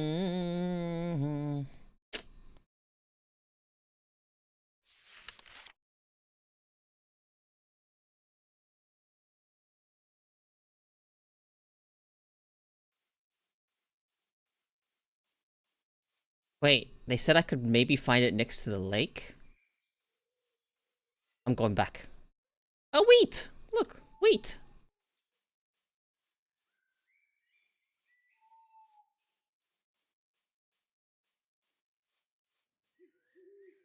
I should have offloaded some of my stuff while I was there.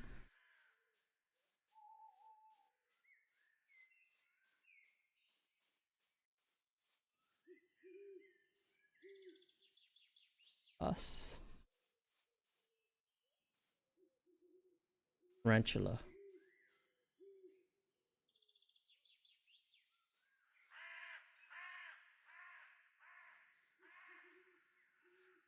Mountain grass.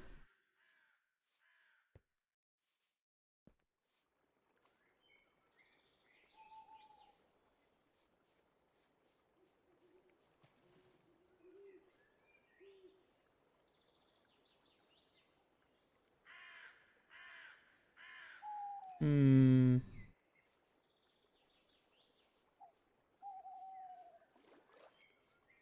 Oh, hey, more salt!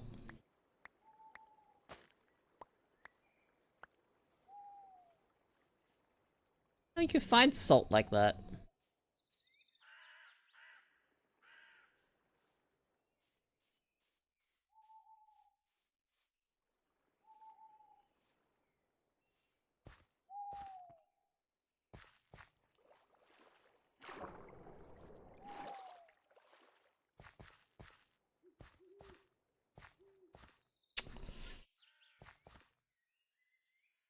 I'm in trouble, man.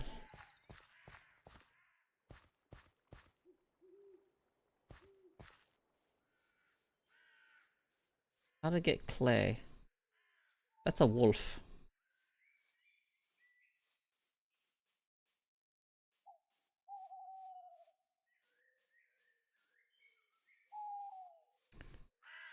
Acacia.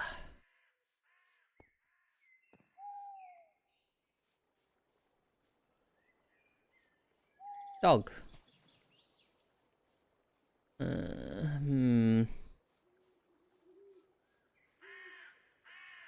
Wolf? Friend? Not sure about that one.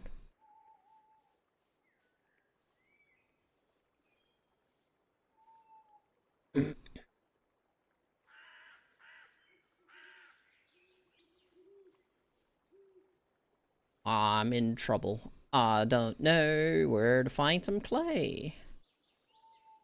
Rice. Wild rice. I have like no frames.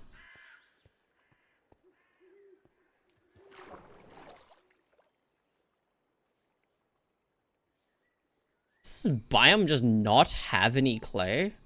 Or has this just been... what does it need? Okay, so it's Ethereum fern, canna, golden rods, capitals, and whatever that is. I have not seen any of those plants.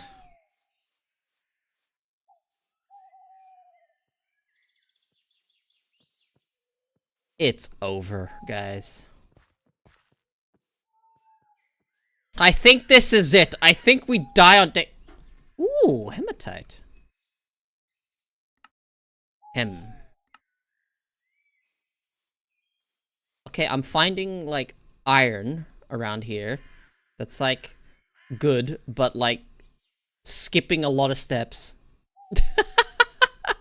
It is all pointless if I can't find some clay. Snake.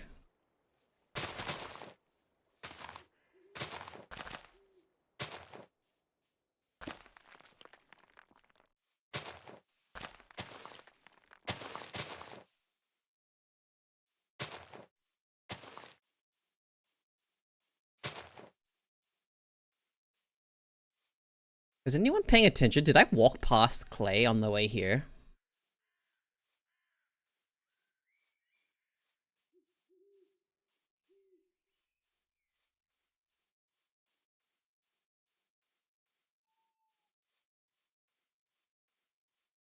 Hmm.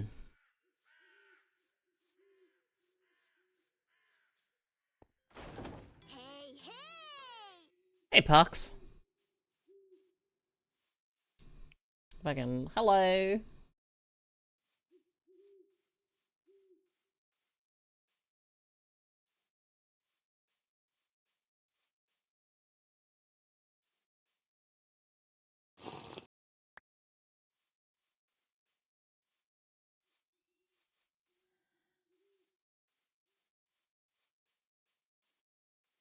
This is rough. I.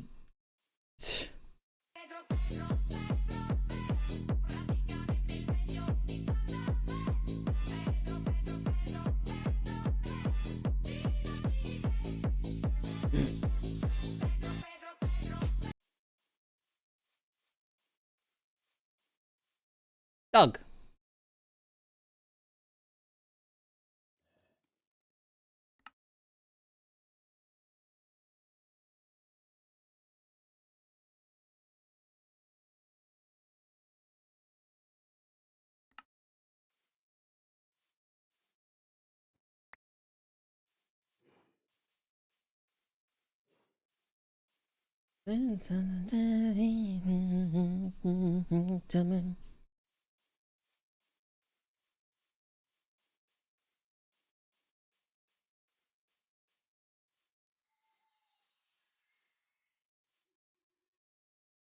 That is death. Okay, why can't I find clay? See, in the playthrough that I'm playing with Nessie and Sol and Foss maybe, we're about to hit the Iron Age. But here, I can't even find some clay. It's supposed to be abundant. Where the fuck is it? Holy shit. How far do I have to go? There's no clay. I can't progress without clay. It's actually over. What this? Cinnabar.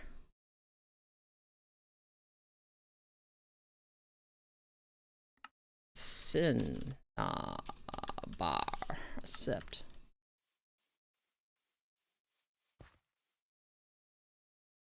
I'm sorry. A lion. There's a lion over there? I'm gonna die.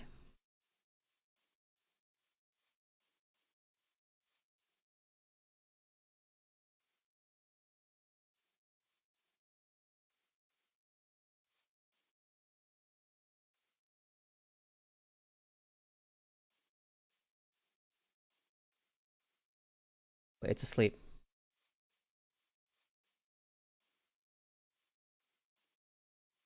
This is might be where it ends, just so I can look at it.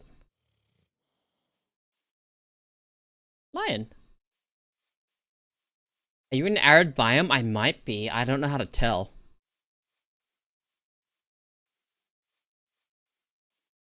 I'm in, hills biome. Should I go north instead? Am I going further? Help me.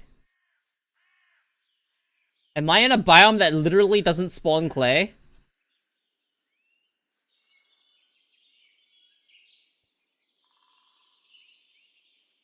Because that would suck.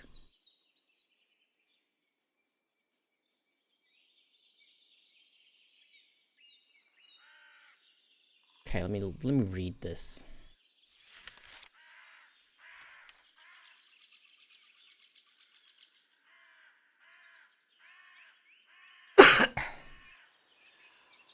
At least 175 meters of annual rainfall. Hey. Oh, I'm getting rain! It's raining!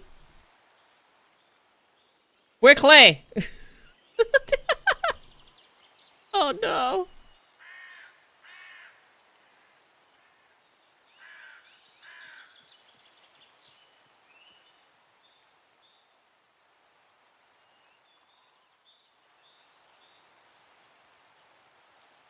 If I continue down this way, I'm going to run into the bison.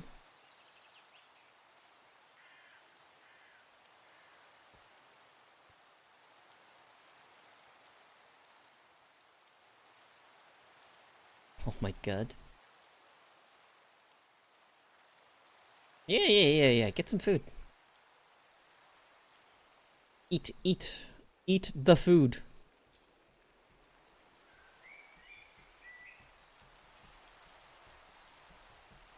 How long have I been walking around?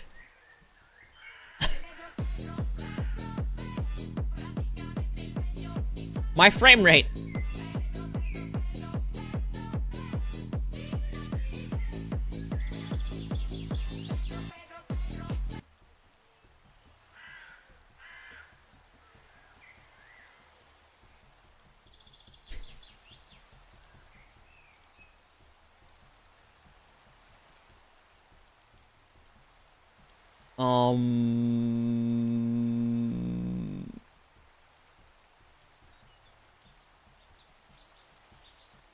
I like that spot. There's even like, oh, red apple. Dude. I haven't found a single fruit tree in the other playthrough. Oh my god, there's even bauxite. Oh my god. Aluminium.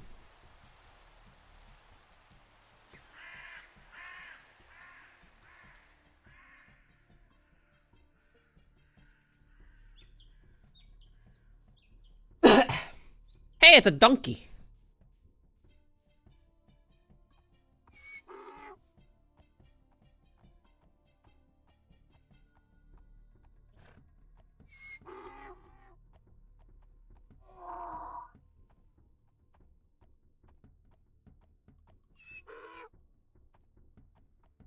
Do I need a saddle for a donkey? I wonder. Can I actually do this? I feel like it might be cringe and I have to actually...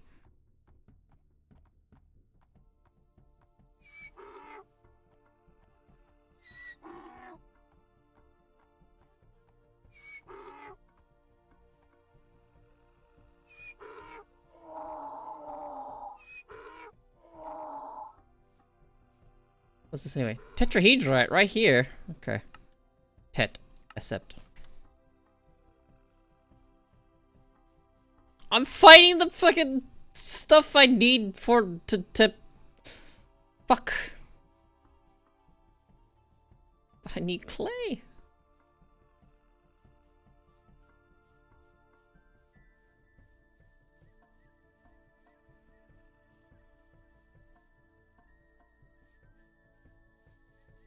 I think I'm going the wrong direction. I think the direction I'm going is going to lead to just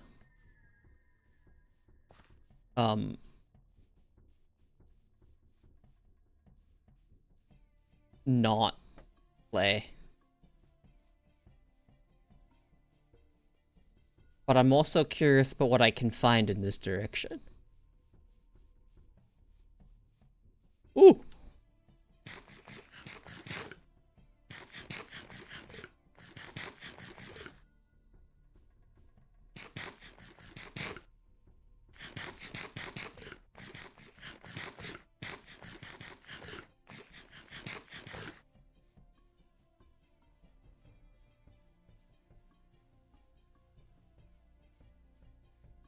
Hmm.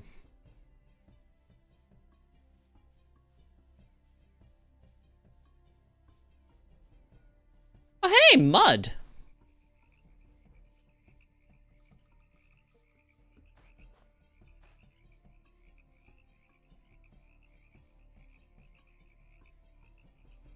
What's that over there?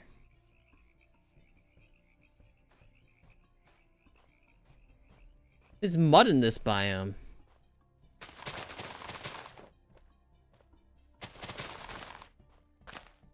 And what's that? What are these?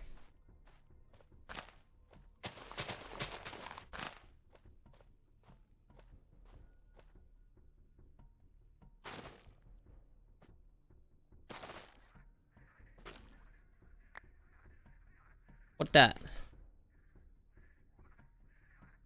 Okay. It's just a plant.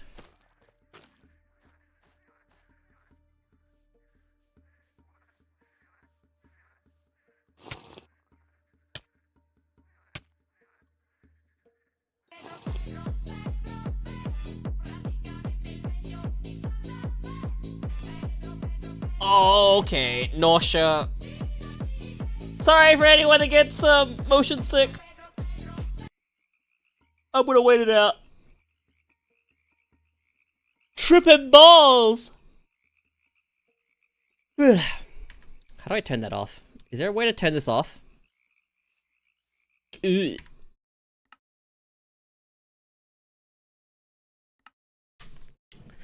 Animations?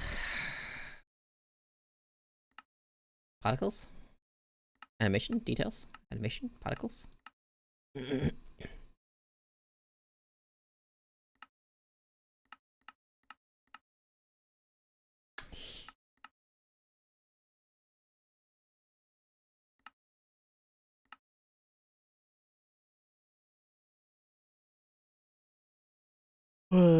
Apply. Oh, hey, that's way better. Hello, cat.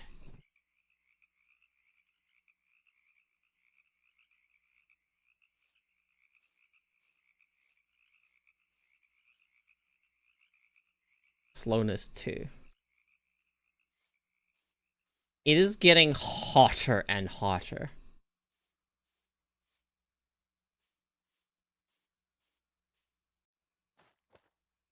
There was a setting to turn it off. It's okay.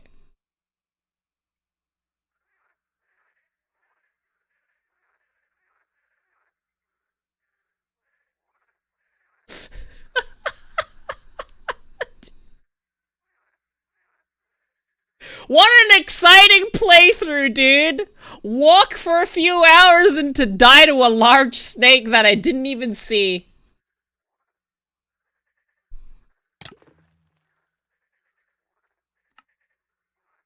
Spectates world. What's happening? Where am I?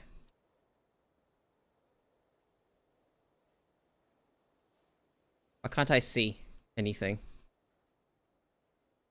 Hello? Where's the world?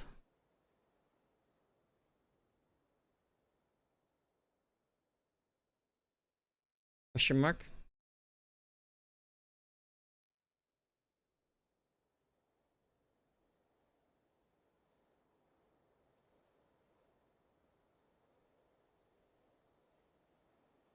I'm so lost. What has happened?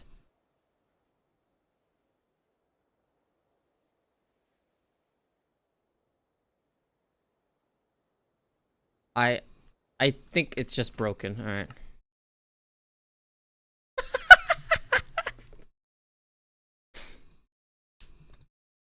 Died on the hunt for clay.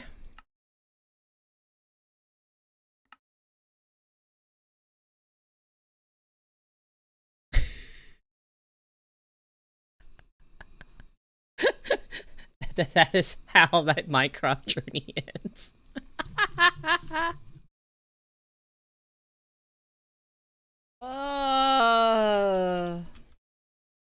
It's fucking tragic.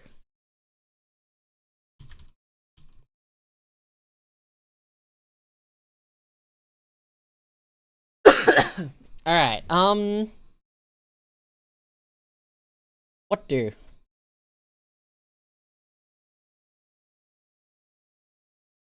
I'm really tempted to end stream and just go lay down. Oh, that is so tragic. It came out of nowhere and just ended my existence.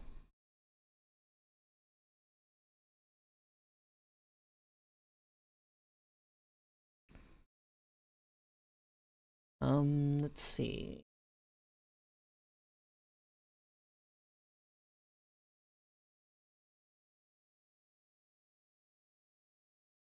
Well, that was fun for a little bit.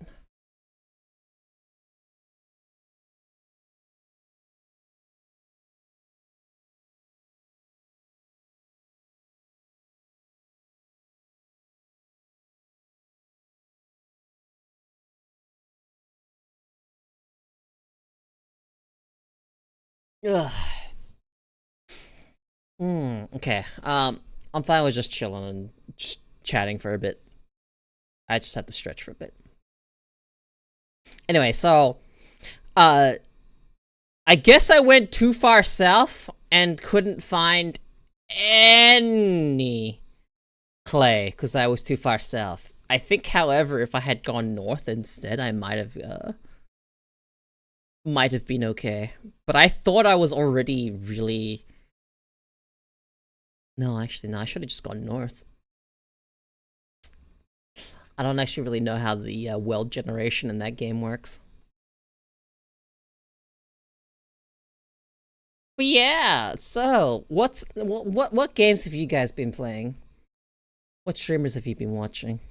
What have you been doing recently? Any books you've read? Any mangas you've read? Anything interesting? Any hyperfixations anyone wants to fucking talk about in chat?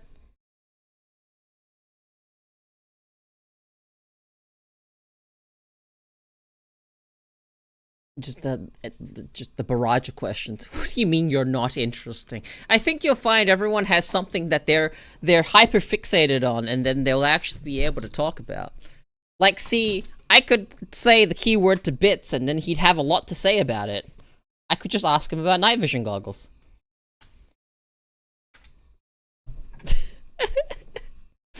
Dude, I've been enjoying Skimichi. It's actually such a fucking good isekai. I actually really enjoy it.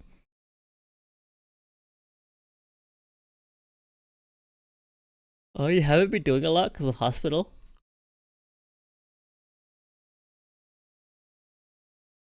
Like, I mean, that's okay. Not a pleasant thing, but it's something interesting. I'd say. It's like, why are you in the hospital?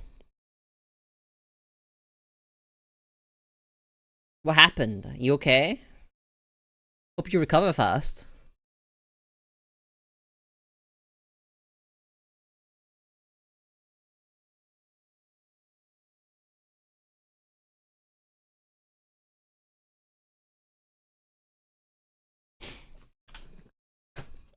Oh. Oh, work-related accident. Ah, okay. Good thing you're fine.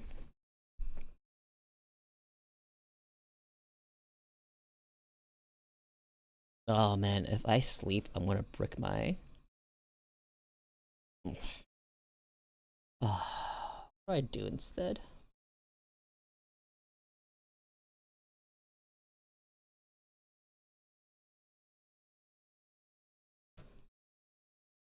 Um... Uh... didn't have anything else I wanted to do. Was hoping not to spawn in such a cringe location. But that's my fault. I should have gone north. I'll try again some other time, but I'm not subjecting anyone to me walking around for 3 hours more than once today. But I like that mod. It's fun when you can actually get going.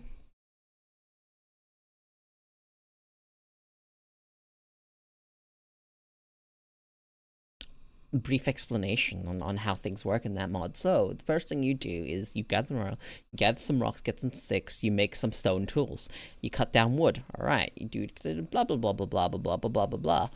Next step, you do clay. You get some clay, you make some stuff, and then you do all that. You make a pan, and then you start panning for ores. And then once you pan for it, it's a grind. It's definitely a grind. You do a lot of panning for ores. Okay. And then the first thing you want to work on when you finally get your access to your first metal tool, which is gonna be copper, most likely copper.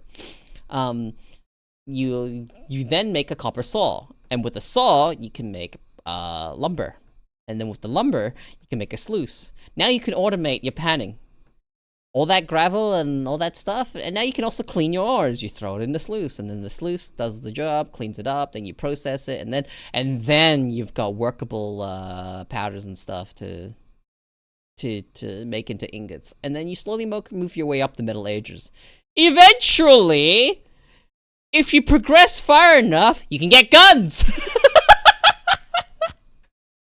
Go to the space age. Make a factory.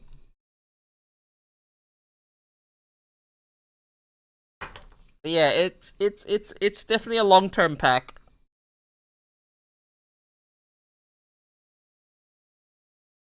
Not sure what happened during my tracking.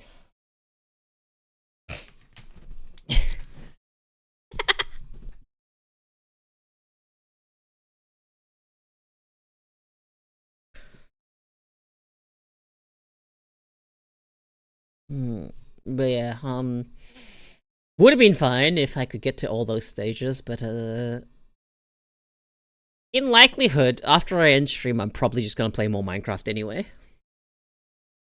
But I might go lay down for a bit. I'm always unusually tired after streaming for like a couple hours. It's probably something to do with my social battery getting drained.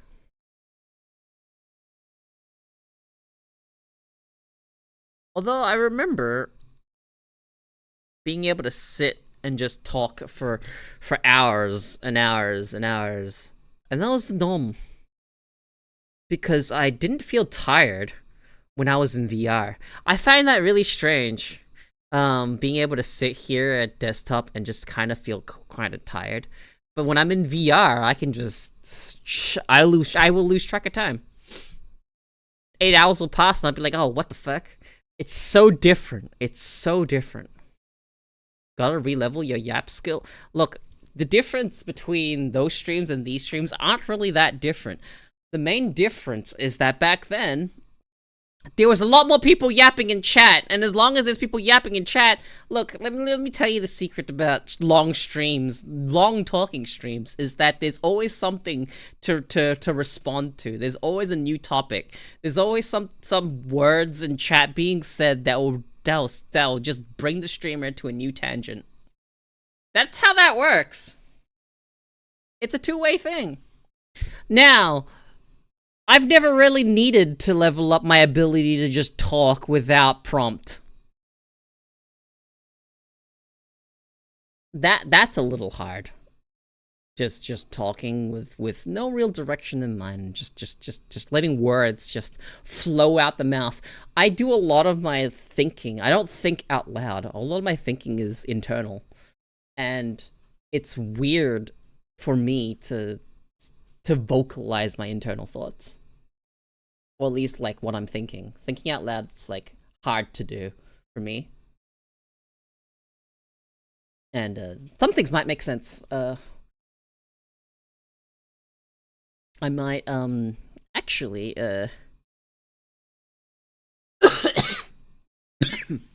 important. Go and properly get diagnosed and see if some things in my life are gonna make a lot more sense.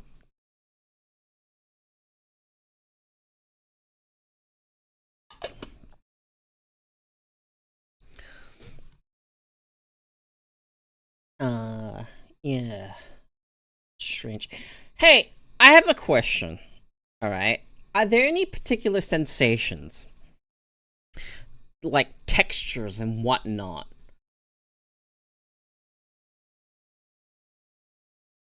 that you get on your hands that you just can't stand? How long will you let, like, certain feelings, certain, like, sensations on your hand, how long will you, like, let that persist? I don't even know if there's something people even think about. All I know is that I hate any form of sensation on my hand that isn't just kind of neutral. I absolutely hate it when the hands are clammy or sticky. I absolutely hate the feeling of, like, grainy feelings, dry, grainy feelings on my hand. Obviously oily, hate oily stuff. I'm very particular when it comes to hands. I'm so particular. I cannot touch something and not wash my hands, like, literally immediately. It is really bad. It is why I will wash my hands, like, 20 times while cooking. I hate touching things. Absolutely hate touching things.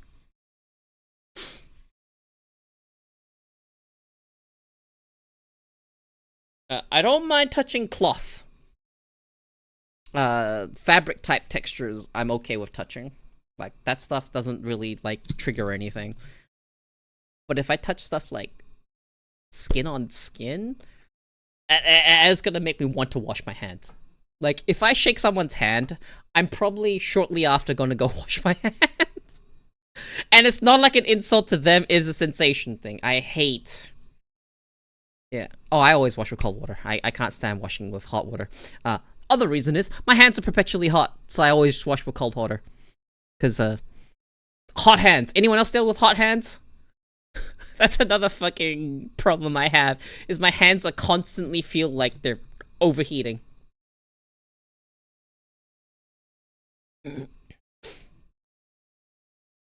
Yeah, that's something.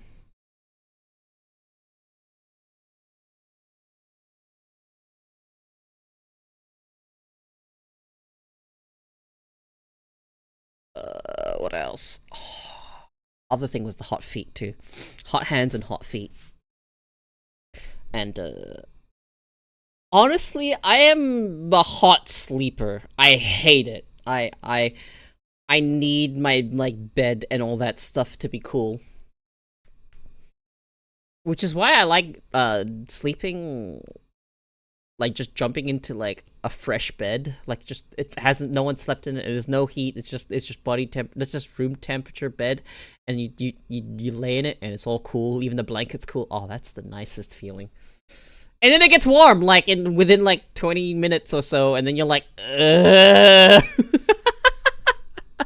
Usually, I have passed out by the time that I start feeling warm, but then I wake up, like, I always wake up feeling hot. Sometimes I wake up sweaty. It is... It's rough. Hello, thank you for the follow.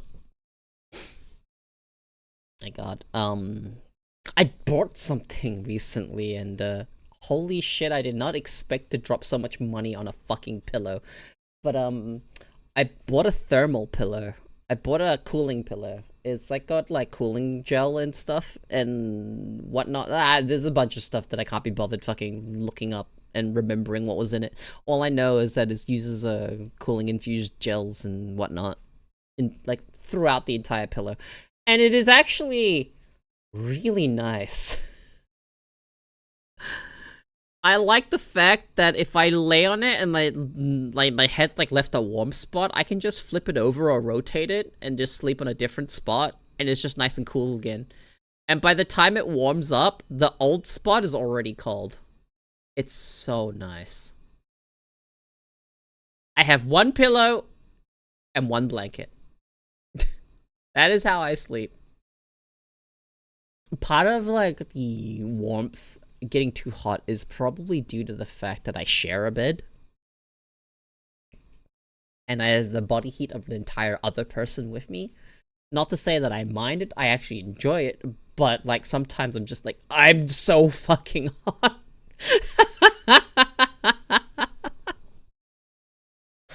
Ah! Yeah, hot sleeping is fucking abysmal. Can't do it.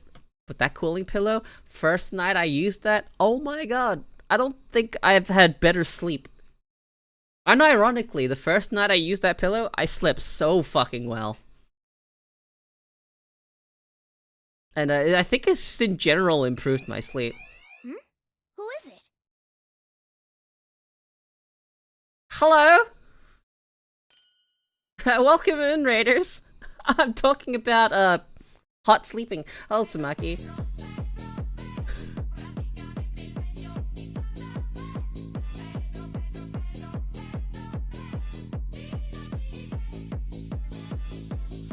That's an interesting raid message. Does that mean me? Am I the hatchling? You ever just get... I mean, yes, but not for reasons for sleeping.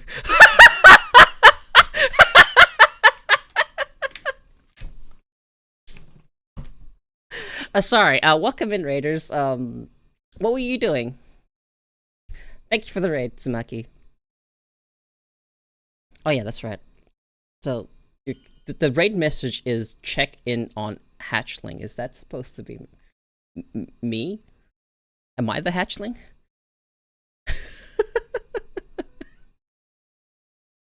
just asking. R6? Holy shit, it's been a couple of years since I last played R6. Yeah.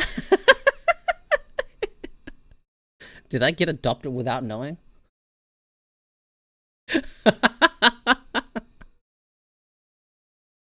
But yeah, thank you for the raid. Hope you were having fun. I was playing... unsuccessfully playing a really rough Minecraft survival mod pack. I spent 3 hours looking for something, walking, and then I died to a big snake. Came out of nowhere.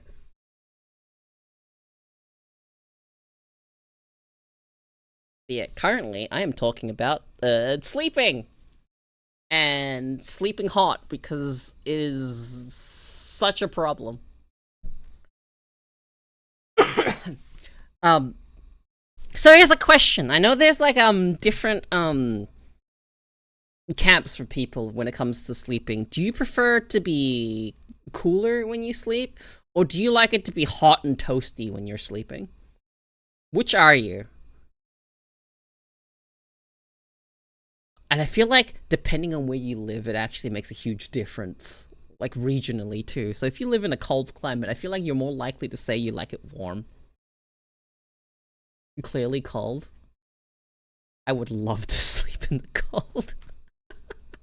The colder it is, the better I sleep. The hotter it is, I am miserable. No, give me the cold room with a cold bed. I want a cold bed. Miss me with the warm beds. Even in winter. I don't like my beds being warm. Pretty much enough to have a few layers on without sweating. God, I have like no layers and I'm fucking overheating always. It sucks. A few times where I wish I actually had cold blood in real life.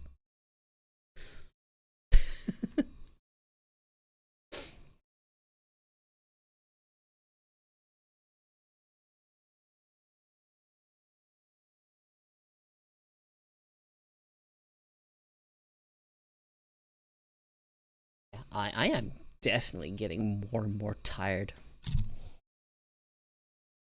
Maybe I shouldn't be talking about sleep. Talking about sleep making me want to go sleep.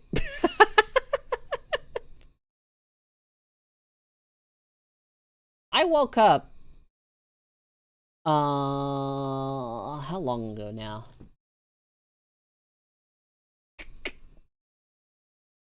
7 hours ago? I haven't been awake that long. 7 hours isn't that long, right? Fuck.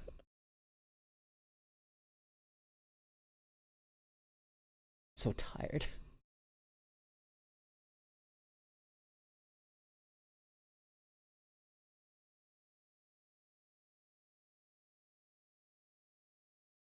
Oh, dude, this cough.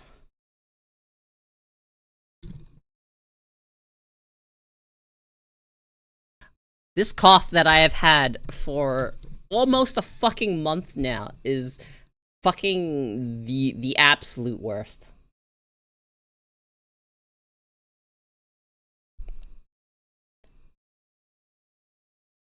I didn't think it was gonna linger as long as it did, but it not only is like a bit of a cough there, but it also makes it's like got a sensation towards the back of my throat that makes me feel nauseous.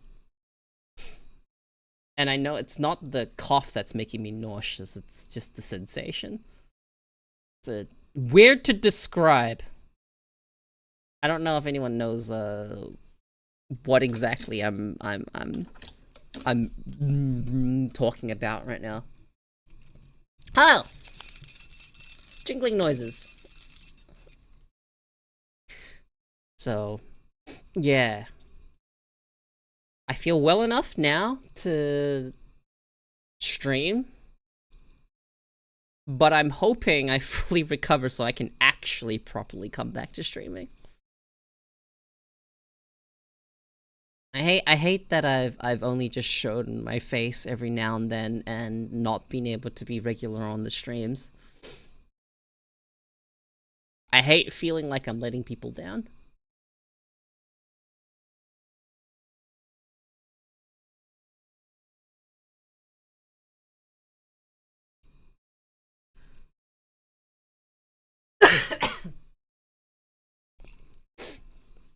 Yeah, so I want to stream a lot more often. That's all I really know how to do is just stream.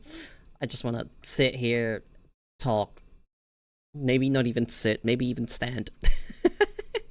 that's so wow, big qualifier, standing difference. But, you know, I'd like to stream. I'd like to be in VR again when I stream.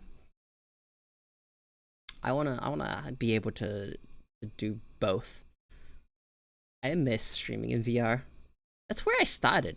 You guys, if you guys are like OGs, you'll remember that we only stream VR here, and I haven't streamed any VR content in over 3 years.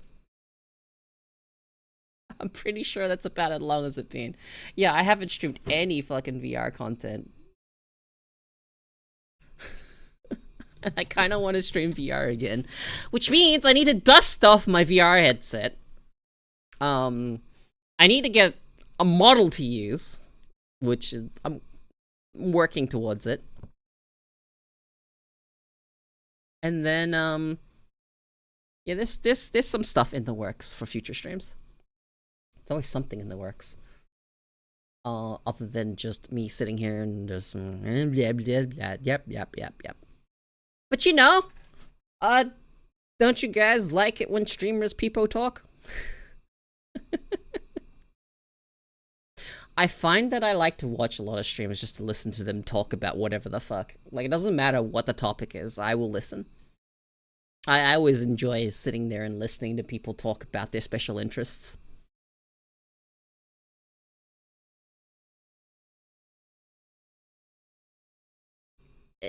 I find it really amusing when it comes to individuals people will generally be okay with listening to anyone talk about their passions, but when it comes to themselves, they'll feel like this is really common. I'm pretty sure some of you guys can relate. Is the fact that you feel like your interests, right? Your fixations, your hobbies, your whatnot. You feel like you'll bother or bore the other person, so you generally don't share. Right. That's the feeling, right? Most people would say that they get. I don't care what it is. I genuinely enjoy listening to someone talk about something they're passionate about.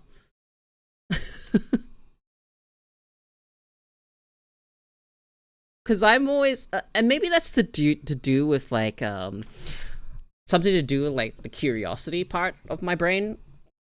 Very curious to like it impacts my life levels of curious. I have to find something out, and if I don't find something out, or I'm unable to find something I'm curious about, it'll probably bother me for the rest of my life. It'll always be there at the back of my mind. The very, very back. There's not that many things that have turned out like this, but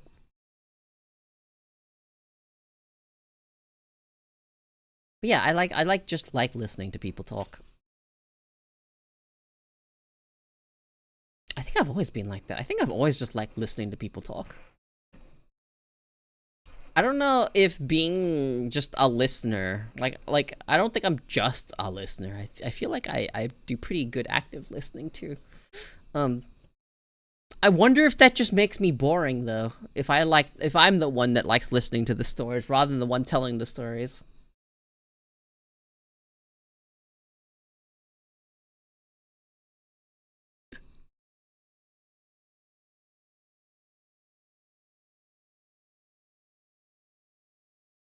Oh, dude.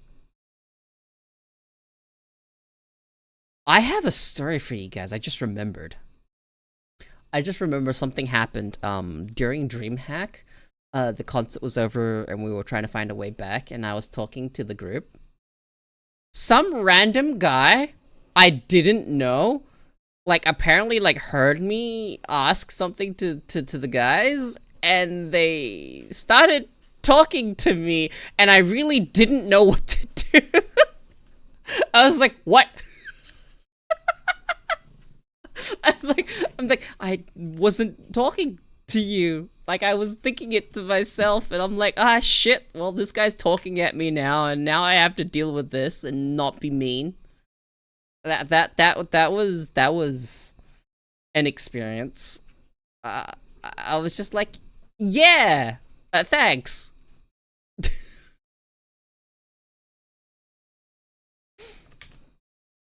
It's awkward. It's really awkward. Certain real life situations like that are it's really, really awkward. Okay. I think I feel a small headache coming on, so I can't. I'm not gonna push it. As much as I like to sit here and yap for a while longer. Alright, sorry I've been gone for so long, guys.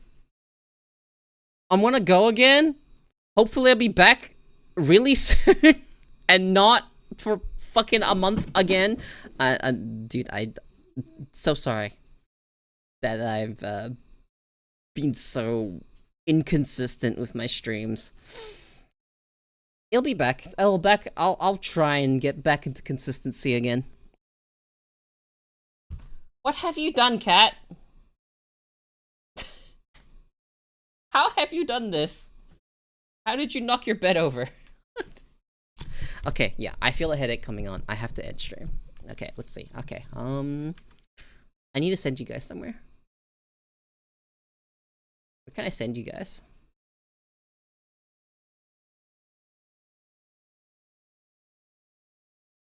I know. Okay.